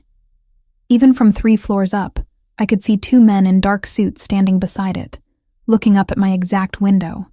We have excellent researchers. The voice continued conversationally. Once we knew to look for Valentina Moretti's connections, finding her twin sister Lucia wasn't difficult. Public utility records show an apartment lease in your name. Very easy to locate once we knew you existed. What do you want? My voice came out steadier than I felt. Years of pretending to be confident finally serving a useful purpose. The Triad has unfinished business with the Ricci family. Your boyfriend, or ex-boyfriend, or whatever he is now, he's been a problem for our operations. The attack 3 months ago was meant to eliminate that problem. Obviously, it didn't work. The casual tone made it worse somehow, discussing attempted murder like a failed business transaction. But we've learned that Lorenzo Ricci cares about the Moretti family. First Valentina, now you. That makes you valuable. I'm nobody to him anymore. The truth tasted bitter. You're wasting your time. Perhaps. But we'd like to test that theory. Consider this a courtesy call. We know where you are. We know you're alone. And we're coming up." The line went dead. I stared at the phone for one frozen second before my survival instincts kicked into gear. I had maybe minutes before they breached the building, and my apartment door had the kind of cheap lock that wouldn't slow down professionals for more than 30 seconds. There was only one number that could help me now, even though calling it felt like swallowing glass. Lorenzo answered on the second ring. What? Not a question. Just flat acknowledgement. His voice held none of the warmth I'd grown accustomed to during his recovery. No softness for the woman who'd lied to him for months. The Triad found me. The words tumbled out rapid fire. Panic overriding pride. They called. They're outside my building right now. They said they're coming up and I don't know what to do, and I know you hate me, but please. Address. The single word cut through my spiral. Now. I rattled off the apartment number and building address. The information I'd written on dozens of forms and applications back when this place represented independence rather than a hiding spot. Lock every door and window. Stay away from anything with a sightline from outside. I'm sending people. He paused for half a breath. They'll be there in 10 minutes. Don't open the door for anyone else. The call ended before I could thank him or apologize or do anything except follow his instructions. I locked the apartment door and pushed my pathetic sofa in front of it for good measure, knowing it wouldn't stop anyone determined but needing to feel like I was doing something. Checked the windows, made sure they were secure, then crouched in the bathroom with the door locked because it was the only room without external windows. 8 minutes later, I heard shouting from the hallway. Heavy footsteps. Commands delivered in voices that expected immediate obedience. Then silence more terrifying than the noise had been. A knock on the door made me flinch so hard I hit my head on the bathroom wall. Lucia Moretti? A different voice. American accent. Professionally neutral. Lorenzo Ricci sent us. We're here to extract you to a secure location. I emerged from the bathroom on shaking legs, moving the sofa back enough to crack open the door. 4 men in tactical gear stood in my hallway, weapons visible but not pointed at me. Behind them, I could see my neighbors peeking out of doorways with expressions ranging from terror to fascination at the drama unfolding.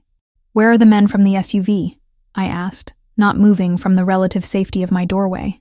Detained downstairs for questioning by local authorities. The lead man was built like he'd been carved from concrete, his expression completely neutral. Your building super called it in the moment he saw the force lock. They arrived fast. His gaze swept the corridor once, measuring exits and shadows like a habit. We need to move now. Bring nothing. We'll provide what you need. I grabbed my phone and wallet by reflex, then let them hustle me down the stairs with 2 men in front and 2 behind. A moving box of protection that felt claustrophobic and necessary in equal measure. Outside, 2 more black SUVs had replaced the Triad's vehicle. They loaded me into the back of one, and we were moving before I'd even fastened my seatbelt. The drive took 40 minutes through traffic that the driver navigated with aggressive efficiency. We left Manhattan behind, crossed into New Jersey, drove through increasingly suburban neighborhoods until we reached a development that screamed upper-middle-class anonymity. The house they pulled up to looked exactly like its neighbors. 2 stories, neutral siding, landscaping maintained but not ostentatious. The kind of place you'd forget 5 minutes after driving past it. Perfect for hiding someone. They escorted me inside with the same professional efficiency, sweeping through rooms to ensure security before finally relaxing fractionally. The interior was furnished but impersonal, like a model home or an extended stay hotel. Clean surfaces, neutral colors, nothing that suggested actual people lived here. Lorenzo stood in the living room with his back to the door, looking out the window at the quiet street beyond. He'd lost weight, I realized, the suit hanging slightly wrong on his frame. His shoulders carried tension that hadn't been there even in the worst days of his physical therapy. Secure, one of the security team announced. Perimeter is clear. We'll maintain shifts around the clock. Lorenzo nodded without turning. The team dispersed to stations throughout the house, leaving us alone in the living room's carefully neutral space. Thank you, I said to his back, for sending them, for getting me out. Don't thank me yet. He finally turned, and the exhaustion on his face hit me like a physical blow. Dark circles shadowed his eyes, and new lines had appeared around his mouth in just 4 days. This situation is complicated. I can leave. Go somewhere else. Somewhere they won't find me. There is nowhere they won't find you. He moved to the sofa and sat with the careful movements of someone conserving energy. The Triad has been using my relationship with Valentina as leverage for months. The attack 3 months ago wasn't random violence. It was a targeted hit designed to eliminate both me and the woman they believed I loved, removing obstacles to their operations in one strike. I sank into the chair across from him, my legs finally giving out. But Valentina died. They won their leverage. That's what we thought too. Why they backed off after the attack, assumed both of us were dead or broken. His dark eyes held mine with uncomfortable intensity. But someone inside my organization has been feeding them information. That informant reported that you left the mansion, that there was a twin, that you'd been pretending to be Valentina for months. Once they knew you existed, tracking you down through public records was trivial. The pieces clicked into place with sickening clarity. So now I'm the leverage again. Now you're a liability they want to eliminate, and a tool they could potentially use against me. He leaned back, closing his eyes briefly. When he opened them again, something harder had settled into his expression. Which brings us to why you're here instead of somewhere else. Because you're protecting me. It felt presumptuous saying it out loud, assuming he'd extend protection to the woman who'd betrayed him so thoroughly. Because I won't let the Triad use another Moretti sister as a playing piece in their war with my family. The correction was sharp, deliberately cutting. This isn't about you specifically, Lucia. It's about not giving them weapons to use against us. That's pragmatic strategy, not sentiment. The words landed exactly as he'd intended them to, drawing clear lines between protection and caring, between what he was willing to do and what he was willing to feel. I nodded, swallowing around the lump in my throat. Understood. You'll stay here under security until we resolve this. 4 bedrooms. Team works in shifts. No external contact without clearance. There's food in the kitchen. Basic supplies in the bathrooms. You're not a prisoner, but you're not free to leave either. How long? Until I eliminate the threat. Or negotiate a truce that keeps you off their target list. He stood. The conversation apparently concluded in his mind. Try to stay out of the way. I have work to do. The first week at the safe house passed in strange, suspended animation. Lorenzo worked from a converted bedroom office, taking video calls and managing operations through encrypted channels I wasn't allowed to observe. The security team rotated through shifts with military precision, acknowledging me with nods, but no conversation beyond necessary communication. I existed in the negative space between captivity and safety, free to move through the house but trapped within its walls by threats I couldn't see. I read books from the surprisingly well-stocked shelves, cooked meals that Lorenzo ate mechanically when reminded, tried not to think about how my entire life had collapsed into this anonymous suburban prison. On the 8th night, everything changed. I couldn't sleep, restless energy making the bedroom feel claustrophobic. I wandered downstairs around 2 a.m. to find Lorenzo still working in his office, the blue light from multiple monitors painting his face in harsh angles. His door was cracked open, and I could hear him speaking in rapid Italian to someone on a call. I was about to retreat when I heard something else. A second conversation happening in the background of Lorenzo's call.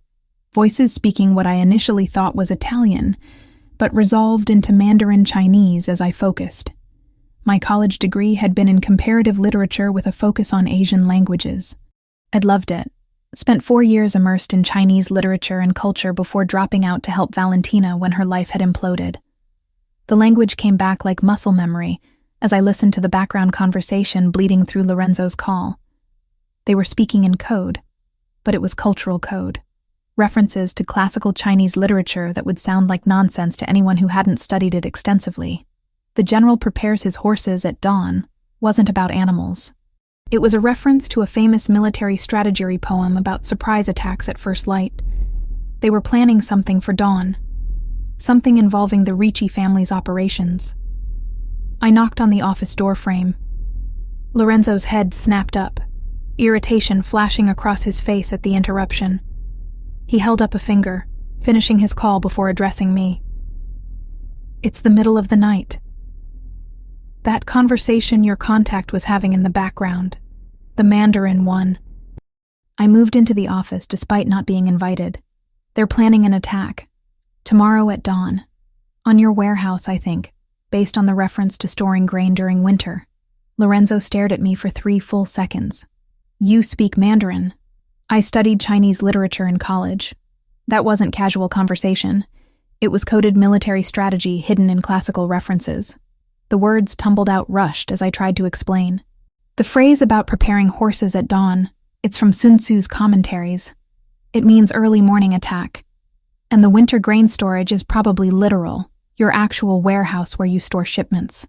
He was already pulling up files on his computer, cross-referencing information I couldn't see. The Eastern warehouse. We have a major shipment coming in tomorrow, valuable enough that losing it would cost us millions, and political capital we can't afford to lose. Can you move it? Not in time. But I can be ready when they hit us. He pulled out his phone, started making calls with clipped efficiency.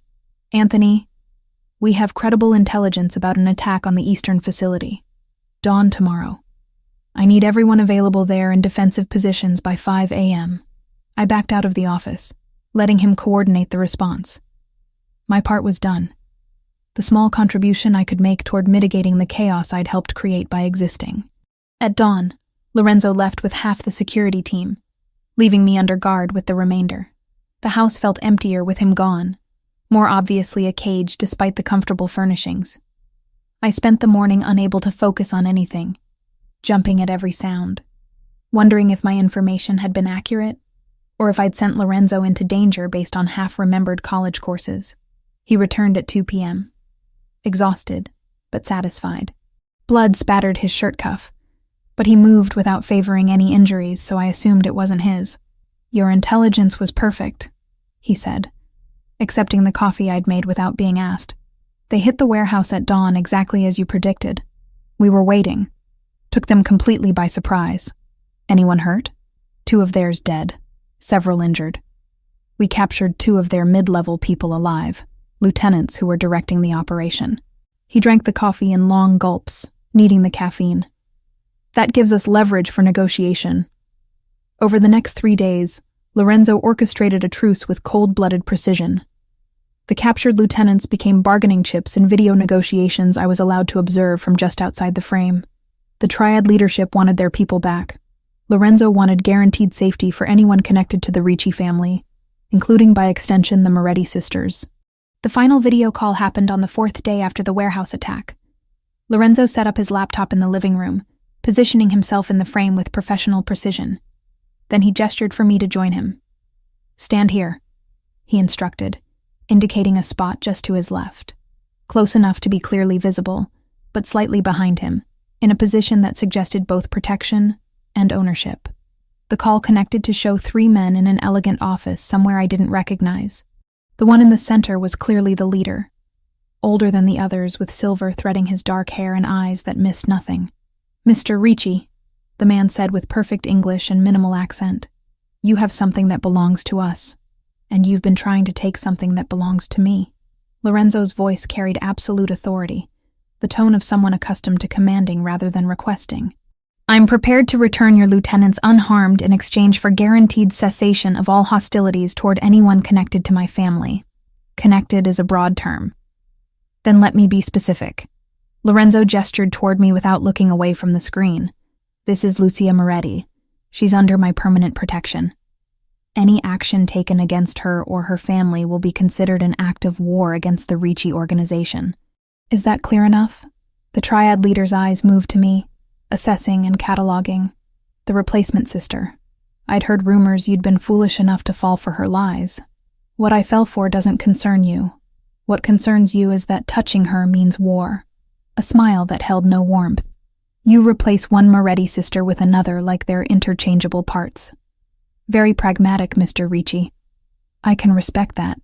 Lorenzo's jaw tightened fractionally, but his voice remained controlled. Do we have an agreement? Return our people unharmed by midnight tonight. We'll withdraw all operations targeting your family, including the sisters. The leader leaned back in his chair. But Mr. Ricci, a word of advice.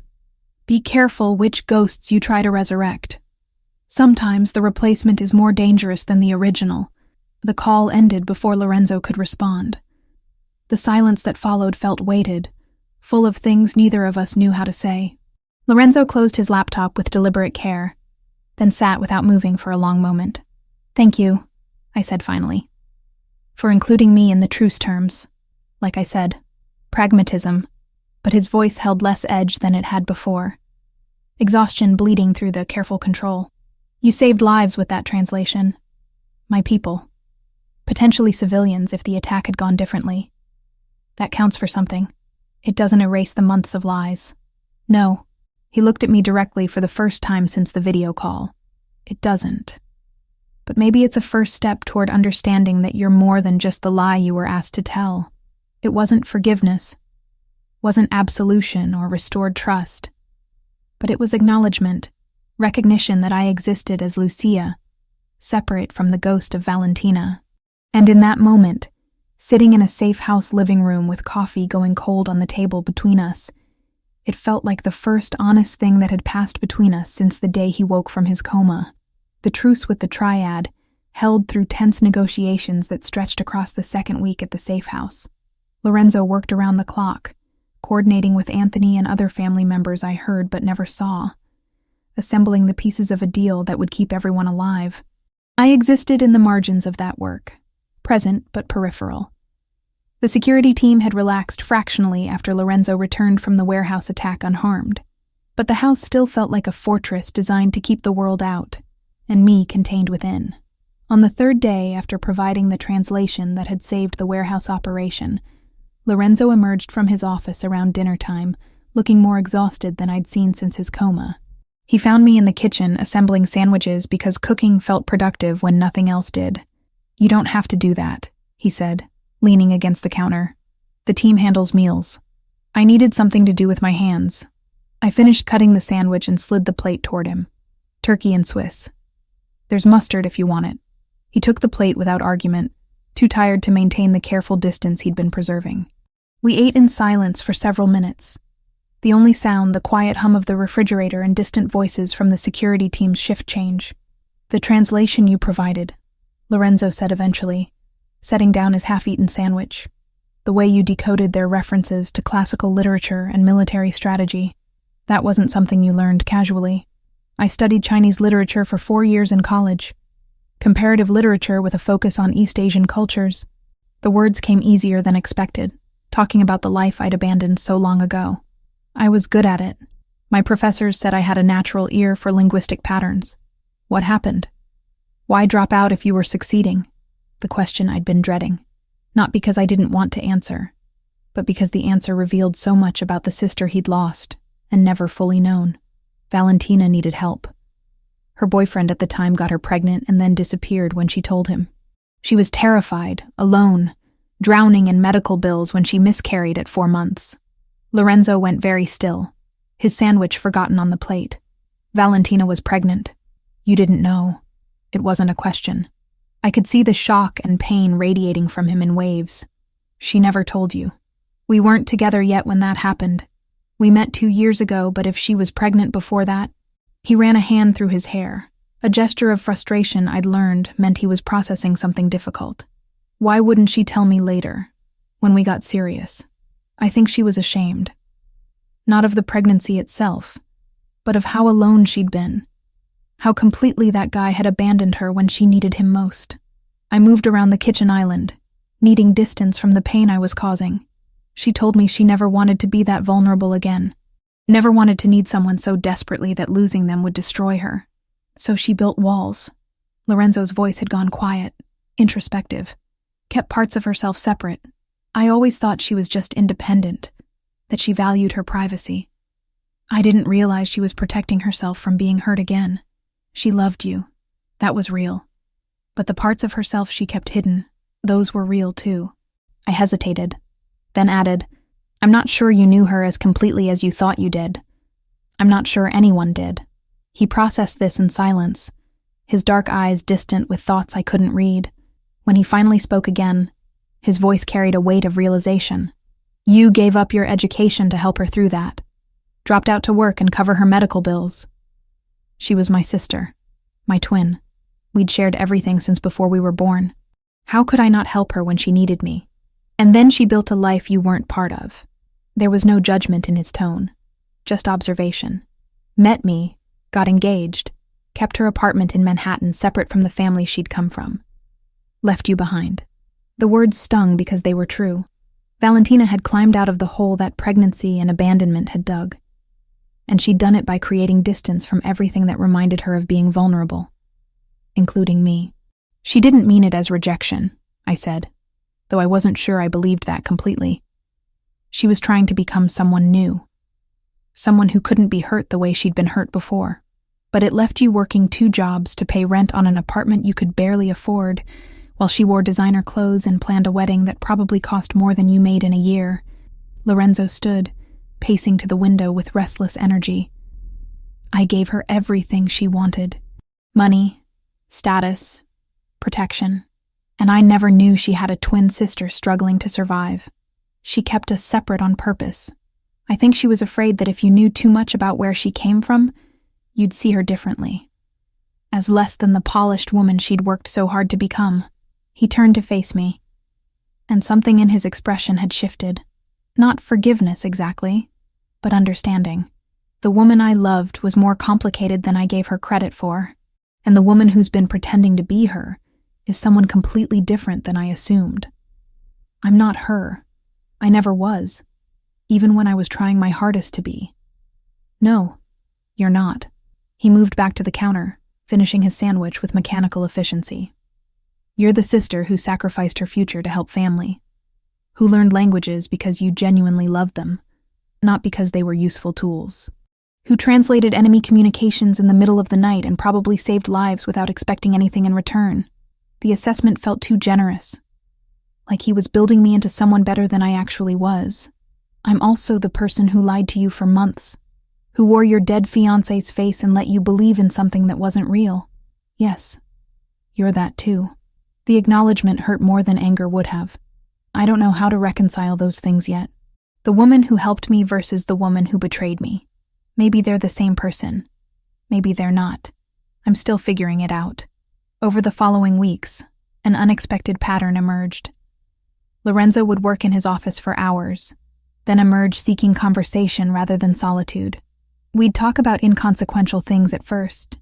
Books on the safe house shelves, news from the outside world, the way the security team played cards during their downtime. But gradually, the conversations deepened. 3 weeks into our forced proximity, during a late evening when exhaustion had stripped away our usual defenses, Lorenzo told me about growing up knowing his entire life was predetermined. How his father had died when Lorenzo was 19, thrusting him into leadership before he was ready. How Anthony had wanted to take over, but family tradition dictated the role go to the younger brother, who'd been groomed for it since birth. I never had a choice, he said, staring into whiskey he'd poured but barely touched. Not about the business, not about the violence that comes with it, not about building my entire identity around being the boss everyone feared. It was just what I was, what I had to be. Did you ever want something different? I asked from my position on the opposite sofa, maintaining the physical distance we'd wordlessly agreed upon. Every day for the first 5 years. Then I stopped wanting it because wanting things you can't have is torture. He took a small sip of whiskey, grimacing slightly. Valentina understood that, I think. She'd also built herself into someone she had to be rather than someone she wanted to be. That's part of why we worked. We were both performing versions of ourselves that the world demanded. And now I'm tired of performing. 3 months in a coma gives you perspective on what matters and what's just theater. He set down his glass with a soft click against the table. I'm trying to figure out how to be Lorenzo Ricci without the costume. It's harder than it sounds. I shared my own version of the same struggle. Growing up as Valentina's twin, always the quieter one, the less vibrant one. The one people forgot was in the room. How I'd gotten used to being second choice, to taking up less space, to making myself smaller so my sister could shine brighter. She was the sun, and I was the moon, I said, wrapping my hands around the tea I'd made. People only noticed me when she wasn't around to outshine me, and I accepted that as just how things were. Like you accepted being the boss. We both got used to roles that didn't fit quite right, but you fought your way out of that role when you dropped out to help her. That took courage, or stupidity. The line between them is thinner than people think. He smiled at that. A real smile that reached his eyes for the first time since the apartment confrontation. Maybe. But I'm starting to think stupidity motivated by love is just another word for loyalty. The conversation ended there, but something had shifted between us. Not forgiveness, not restored trust, but recognition. We saw each other more clearly than before, stripped of the masks we'd both been wearing for different reasons. On the 25th day at the safe house, Lorenzo appeared in the living room late one night, looking more troubled than usual. I'd been reading, unable to sleep, and looked up at the sound of his footsteps. "I need to visit Valentina's grave," he said, without preamble. "I haven't been since before the accident. Keep putting it off because I don't know what to say to her." He paused, then added, "Would you want to come?" "You don't have to. But if you wanted to say goodbye properly, this would be the chance." The offer surprised me. Including me in something so personal felt like an invitation across the distance he'd been maintaining. Yes, I'd like that. We drove the next morning with 2 security vehicles flanking us, a convoy of protection moving through early traffic toward the cemetery where Valentina had been buried 3 months ago. I'd attended the funeral from a distance, watching from my car as the Ricci family and Valentina's society friends said goodbye to someone they'd thought they knew. The cemetery was exactly what I'd expected. Manicured lawns, marble headstones, the quiet pretension of money extending even into death. Lorenzo led the way to a plot beneath a maple tree, its leaves just starting to turn with the changing season. The headstone was elegant, simple, Valentina Moretti, with dates that bracketed a life too short and more complicated than anyone had realized. Lorenzo stood silent for a long moment, holding white flowers he'd bought along the way. When he finally spoke, it was in Italian, words I understood from my months of desperate study. He was asking forgiveness for not protecting her, for failing to see the attack coming, for surviving when she hadn't. I waited until he stepped back before placing my own offering. A letter I'd written in the pre-dawn hours, trying to articulate an apology that could never be adequate. I'd sealed it in waterproof plastic so the rain wouldn't destroy it, then tucked it against the base of the headstone, where flowers and time would eventually cover it. We cried separately, standing meters apart, mourning the same person from different angles. Lorenzo had lost his future. I'd lost my past. And neither of us could undo the fact that she was gone. On the drive back, Lorenzo broke the silence. "My mother has been calling. 10 times this week, maybe more. She wants to apologize, explain why she orchestrated everything. Will you answer? Eventually. She's my mother. I can't hate her forever even though part of me wants to right now." His hands tightened on the steering wheel. "But I can't look at her yet without feeling betrayed, without wondering what else she'd be willing to lie about to protect me. I understand that feeling." I stared out the window at the suburbs rolling past. I feel the same way about myself. Looking in mirrors is complicated these days. "We're quite a pair," he said with dark humor. "Both of us betrayed by people we trusted. Both of us trying to figure out how to exist after everything fell apart. At least we're consistent in our dysfunction." That earned another small smile. There's something to be said for symmetry. 4 weeks after the warehouse attack, Lorenzo summoned me to his office with the formal tone he used for business rather than the casual conversations we'd fallen into. I entered to find him behind his desk, every inch the crime boss rather than the exhausted man I'd been talking to late at night. "The truce with the Triad is holding," he said, gesturing for me to sit. "Our intelligence suggests they're satisfied with the terms and have moved their focus to other territories, which means you're no longer in immediate danger." Relief, and something that felt uncomfortably like disappointment warred in my chest. "That's good news. It means you can return to a normal life, not your old apartment. That's too exposed and they know the location. But I've arranged for a secure building with monitoring, top-floor unit with good sight lines and controlled access." He slid a folder across the desk. "Lease is already paid for 6 months. There's also a security stipend to cover monitoring costs and any other necessities."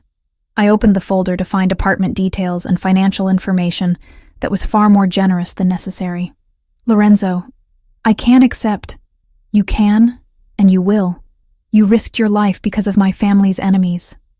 The least I can do is ensure you're safe and comfortable going forward." His tone left no room for argument.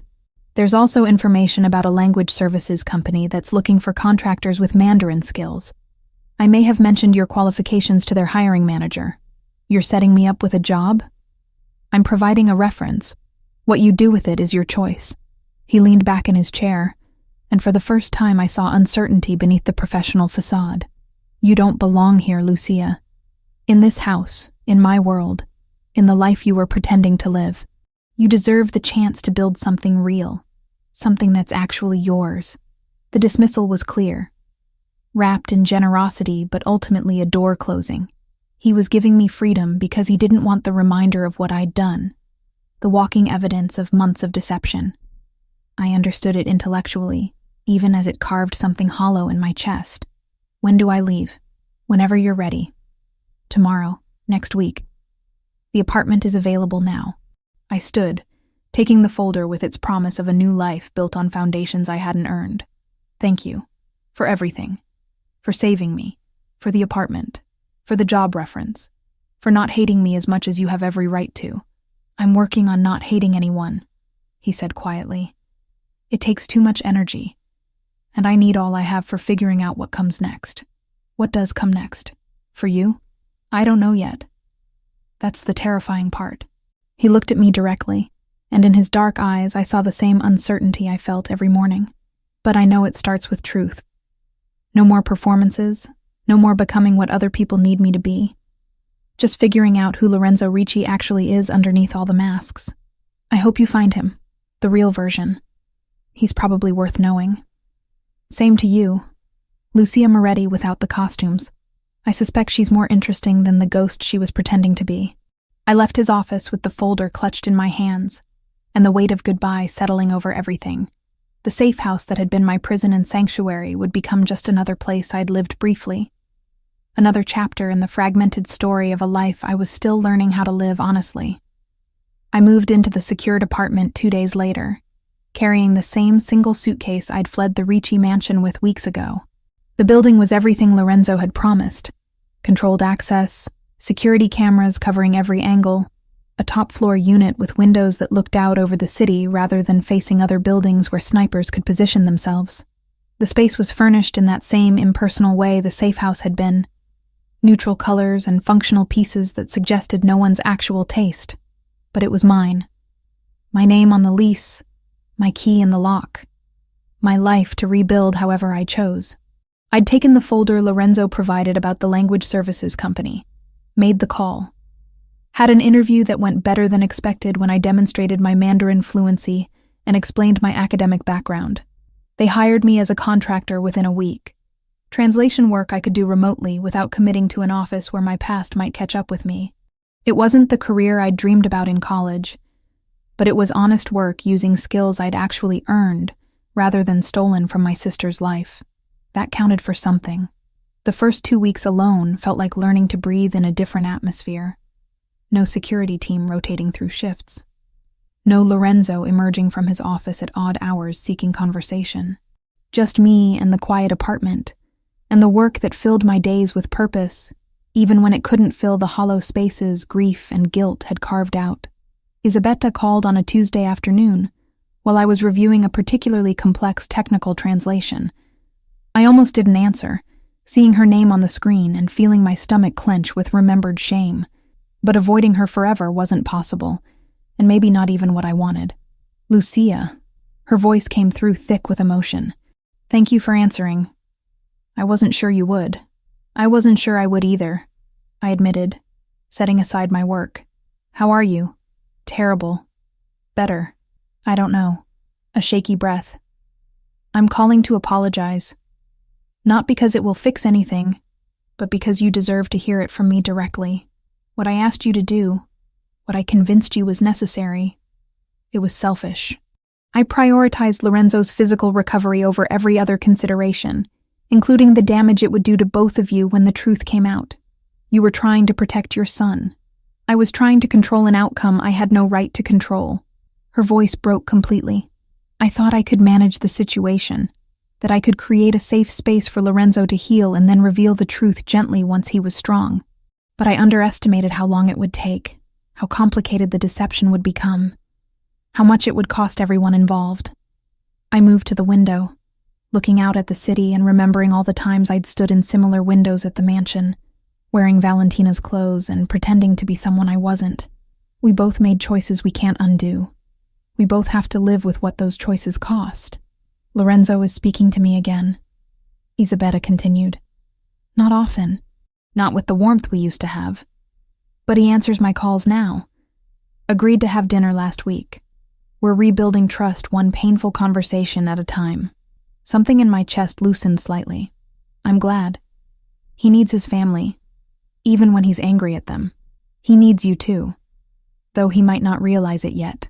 Before I could protest, she continued. Not as Valentina's replacement. As Lucia. As the woman who helped him recover, even though she was drowning in guilt the entire time. That person matters, regardless of the lies she was asked to tell. I don't know if he sees it that way. Give him time. Lorenzo processes things slowly, but when he comes to conclusions, they're usually the right ones. She paused, then added softly, I hope you can forgive me, Lucia. Not today necessarily, but someday. I hope we can find a way past what I asked you to do. I thought about it, really thought about whether forgiveness was possible. Isabetta had manipulated me, yes. Had used my grief and desperation and love for my sister to orchestrate an elaborate deception. But she'd also been a mother terrified of losing her son, making impossible choices in impossible circumstances. I forgive you, I said, and was surprised to find I meant it. I understand why you did it, even if I wish you hadn't. We were both trying to protect Lorenzo in our own misguided ways. That has to count for something. She cried then, relief and gratitude pouring through the phone in barely coherent words. We talked for another 20 minutes, cautiously rebuilding a connection that had been based on lies, but maybe didn't have to stay that way. When we finally hung up, I felt lighter somehow, as if forgiving her had also created space to forgive myself, just slightly. 1 month and 3 days after leaving the safe house, someone knocked on my apartment door at 7 p.m. I checked the security camera feed on my phone before answering, a habit Lorenzo's people had drilled into me during the weeks of active threat. Lorenzo stood in my hallway holding flowers. My heart did something complicated and painful in my chest. I opened the door slowly, taking in his appearance with the kind of attention you give to something you thought you'd lost. He looked better than he had at the safe house. The weight he'd lost during his coma and its aftermath had started to return. The exhaustion that had been carved into his features had softened into something more manageable. He wore casual clothes, jeans, and a dark sweater, looking more human and less like the crime boss who'd orchestrated truces and ordered operations. "These are for you," he said, holding out the flowers. They were coral-colored, unusual, and beautiful. Nothing like the traditional roses that would have felt loaded with implications. I didn't know what you liked, so I asked the florist for something that felt like new beginnings. I took the flowers, their stems cool against my palms. "They're perfect. Do you want to come in?" He entered with the careful movements of someone navigating unfamiliar territory, looking around the apartment I'd been living in for a month. "It's nice. Better than that place you were in before, at least from the security assessment. Much better. The job you helped me get pays well enough that I could have afforded something decent on my own, but this is definitely an upgrade." I found a vase under the sink and started arranging the flowers, needing something to do with my hands. "How are you? How's the restructuring going?" Slowly.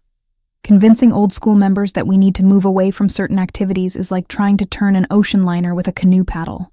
But Anthony supports the changes, and together we're making progress. He settled on the edge of the sofa. Not quite relaxed, but not as rigid as he'd been. "I've been thinking about what Valentina used to say, about legitimacy, about building something that didn't require violence as its foundation. I dismissed it then because I thought she was being naive. Now I'm starting to think she was just seeing clearer than I was. She'd be proud of you for trying. Maybe. Or maybe she'd point out I should have listened years ago instead of waiting until I nearly died to take her seriously." He pulled a small box from his jacket pocket and set it on the coffee table between us. "I brought you something else." I sat across from him, leaving the safety of distance, and picked up the box. Inside, nestled in dark velvet, was the platinum ring I'd worn for 3 months. Valentina's engagement ring. the symbol of everything I'd pretended to be. "It belongs to her memory," Lorenzo said quietly. "Not to you, not to anyone else. I had it cleaned and reset in its original box. But I wanted you to see it one more time, to understand something." "What?" "That I know why you accepted my family's request. You weren't trying to hurt me or steal Valentina's place. You were trying to help, in the only way they gave you to help. And while I'm still processing the betrayal, I'm starting to understand the impossible position you were in." He leaned forward, elbows on his knees. "This ring represents a promise I made to someone who's gone. But maybe it's time to stop living in that past and figure out what the future could look like." I closed the box carefully, the weight of it somehow both heavy and liberating. "What does that mean?" "It means I'd like to take you to dinner. Not as an obligation, not because of security concerns or family pressure. Just as two people who've been through something terrible together and might want to see if there's anything worth building on the other side." His dark eyes held mine, vulnerable in a way I'd only seen during his worst moments of recovery. "I want to know who Lucia Moretti is when she's not pretending to be anyone else. If you're willing to show me." The invitation hung between us, weighted with possibility and risk in equal measure. This was a chance to start over, to build something real from the wreckage of what we'd both lost. But it was also terrifying, exposing myself to someone who'd seen me at my absolute worst and had every reason to never trust me again. "Yes," I said, because the alternative was letting fear make my decisions for the rest of my life. "I'd like that. I'd like to see who we both are when we're not wearing masks." "Saturday? There's a restaurant in Brooklyn. Small place that doesn't cater to the usual crowd. We could just be two people having dinner. Saturday works." He stood, and I walked him to the door. Before leaving, he paused in the doorway. "This won't be easy. I can't promise I've completely forgiven you, or that I won't have moments where the betrayal hits me fresh. But I think we both deserve the chance to figure out if there's something real here, underneath all the lies and trauma. I'll take complicated and real over simple and false any day." A small smile touched his lips. "Good. That's what we've got." The dinners became weekly rituals over the next 3 months. We met at different restaurants, always in neighborhoods where Lorenzo's reputation didn't precede him, places where we could talk without performing for audiences who expected certain behavior from a crime boss and his companion. We talked about everything except the immediate past, giving ourselves space to be people rather than victims of circumstance. Lorenzo told me about his plans to restructure the family business, moving resources toward legitimate enterprises and slowly extracting them from the violent operations that had defined previous generations. It was work that would take years and came with resistance from all sides. But he was committed to honoring what Valentina had asked for, even if she'd never see the results. I told him about returning to school online, taking literature courses again after so many years away from academia, about the satisfaction of translation work, the puzzle of making meaning transfer across languages and cultures, about slowly rebuilding a life that felt like mine rather than something borrowed or stolen. We avoided the minefield of what had happened between us, not out of cowardice, but strategic patience. Some wounds needed time before they could be examined without causing more damage. 3 months into our weekly dinners, Lorenzo picked me up at my apartment with a nervousness I'd never seen in him before. We'd fallen into comfortable patterns by then, easy conversation and careful boundaries. But tonight felt different somehow. The restaurant was one we'd been to before, a quiet Italian place where the owner knew Lorenzo, but didn't make a fuss about his presence. We ordered food we barely tasted, both of us dancing around something neither knew how to say directly. "I've been seeing a therapist," Lorenzo said halfway through the meal, setting down his fork with deliberate care. "Anthony suggested it months ago, and I finally took his advice. Trying to process everything that happened, the coma, the lies, losing Valentina, all of it. How's that going?" "Slowly. Painfully. Productively, I think." He took a sip of wine, organizing his thoughts. "One thing we talk about a lot is the difference between the person I was with Valentina and the person I am now. How trauma changes you in ways you can't undo, and maybe that's not entirely bad." "What do you mean?" "The man who got engaged to your sister was performing a role. The powerful boss, the controlled leader, the person who had everything figured out. I thought that's what she wanted. what everyone wanted, but that person was exhausting to be. And I'm not sure he was particularly real. He looked at me directly. The person I am now, after everything. He's messier, more uncertain, but maybe more honest. I like this version, I said quietly. Messy and uncertain beats polished and fake. That's what I'm hoping. He reached across the table, palm up, an invitation rather than a demand. I placed my hand in his, feeling the calluses from his physical therapy and the warmth that still sent electricity through my nervous system. Lucia, I need to ask you something important. My heart rate kicked up. Okay, these last 3 months, getting to know you as yourself rather than as Valentina's echo, it's been the most honest thing in my life. You don't perform for me. Don't tell me what you think I want to hear. You just exist as Lucia, with all your complications and flaws and strengths. And he paused, searching for words. It's what I didn't know I needed. Lorenzo, let me finish. His thumb traced circles on the back of my hand. I can't promise I'm completely over what happened. Can't say there won't be moments where I remember the betrayal and feel it fresh. But I'm starting to understand that you were as much a victim of my family's choices as I was. And more importantly, I'm starting to care about who you are separate from all of that. What are you asking? I'm asking if you'd be willing to try this for real. Not dinner as friends, not careful conversations where we avoid the past, but an actual relationship where we figure out together what we could be. His eyes held mine with an intensity that made it hard to breathe. I'm asking if you'll be my girlfriend, not my fiancé, not a replacement for someone I lost. Just Lucia, the woman I'm choosing right now, in this moment, with full knowledge of everything we've been through. The question hung between us, loaded with possibility and risk. This was everything I'd been afraid to want, offered freely by someone who had every reason to keep his distance. It was terrifying and perfect, and more than I'd thought I deserved. Yes, I said, and watched relief flood his expression. Yes, I want to try. I want to see what we could build when it's real from the start. He stood and moved to my side of the table, pulling me up and into a kiss that tasted like wine and promises and new beginnings.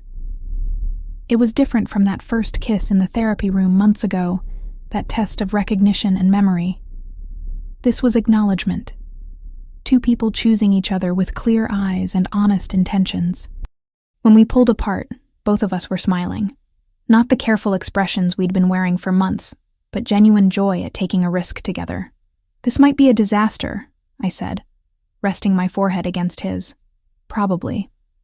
But it'll be our disaster, built on truth instead of lies. I'll take those odds. Our first official date as a couple happened the following weekend. Lorenzo insisted on picking me up properly, bringing more coral flowers, and wearing what he called his attempting to be a normal boyfriend outfit. We went to a movie neither of us could later remember the plot of, too aware of each other's presence to focus on the screen. Afterward, at a diner that served breakfast food 24 hours a day, we ran into Anthony. It wasn't a coincidence, I realized, seeing the way Lorenzo's brother appeared with perfect timing. He'd been informed where we'd be, probably asked to show up as a gesture of family approval. Lucia. Anthony's greeting was formal, but warmer than I'd heard from him before. Good to see you looking well. You too. Thanks for everything. For giving Lorenzo space to figure things out. For not pushing when pushing would have made things worse. He's my brother. Pushing him never works. Anthony settled into the booth across from us, ordering coffee when the waitress appeared. For what it's worth, I think you're good for him. He's different with you. More himself. Less the role everyone expects him to play. That's what I'm hoping for both of us, Lorenzo said, his hand finding mine under the table. Room to be ourselves without the weight of other people's expectations. Speaking of expectations, Mother wanted me to pass along that she'd love to have you both for dinner next week. If you're ready for that. Anthony's tone made it clear the choice was truly theirs, no pressure being applied. She's been working on her own recovery, facing what she did and why. I think seeing you two together, happy, would mean a lot to her. Lorenzo looked at me, the question clear in his eyes. What do you think? I think we're strong enough to handle that, I said, surprising myself with the certainty. and I think she deserves to see that something good came from all the mistakes we all made. We went to that dinner the following Thursday. Isabella cried when she saw us arrive together, holding hands, clearly more than just cordial acquaintances. She'd aged in the months since I'd last seen her in person. The stress of nearly losing her son, and then betraying him, carving new lines into her elegant face. But there was also relief there. Gratitude that her family was slowly healing. The meal was easier than I'd expected. We talked about neutral topics at first, gradually working our way toward harder subjects. Isabella apologized again, this time to both of us together, acknowledging the damage her choices had caused. Lorenzo accepted with more grace than I'd thought possible, explaining that forgiveness was a process, but he was working on it. Anthony made dry jokes that cut tension when it threatened to rise too high. By dessert, we were almost relaxed. 4 people who'd been through trauma together, and were tentatively figuring out how to be family again. 6 months after the day Lorenzo had appeared at my apartment with coral flowers, he asked me to be his girlfriend officially during one of our walks through the park near my building. It was a warm evening, the kind where the city felt almost peaceful, and we'd been discussing his latest success in moving a major portion of the family business into legitimate territory. "We're really doing this," he said, not quite a question. "Building something real on ruins of something false. Yes, we're really doing this. It's terrifying. Completely." I squeezed his hand. "But it's also the most honest thing I've ever done. For the first time in my life, someone sees all of me, knows all the worst things I've done, and still chooses to stay. That's worth being terrified for." "Same," he said simply. "You're worth the fear." We weren't a fairy tale. Lorenzo still ran an empire that operated in moral gray areas I tried not to examine too closely. I still carried the weight of months spent living a lie. Guilt that woke me some nights with Valentina's face behind my eyelids. We both had scars that would never fully heal, damage that marked us permanently. But we were real, finally, completely, undeniably real. 2 people who'd been broken by impossible circumstances, and were slowly teaching each other how to be whole again, not by forgetting what had happened, but by choosing to build something new from the pieces that remained. It wasn't the ending either of us had imagined. But standing in that park with Lorenzo's hand in mine, the city lights coming on as evening settled, I realized it was better than anything I'd dared to hope for during those desperate months of deception. We were Lucia and Lorenzo. Not echoes of other people, not performances for audiences who expected certain behaviors. Just ourselves, messy and complicated, and trying our best to be honest in a world that rewarded lies. And somehow, impossibly, that was more than satisfactory. It was everything.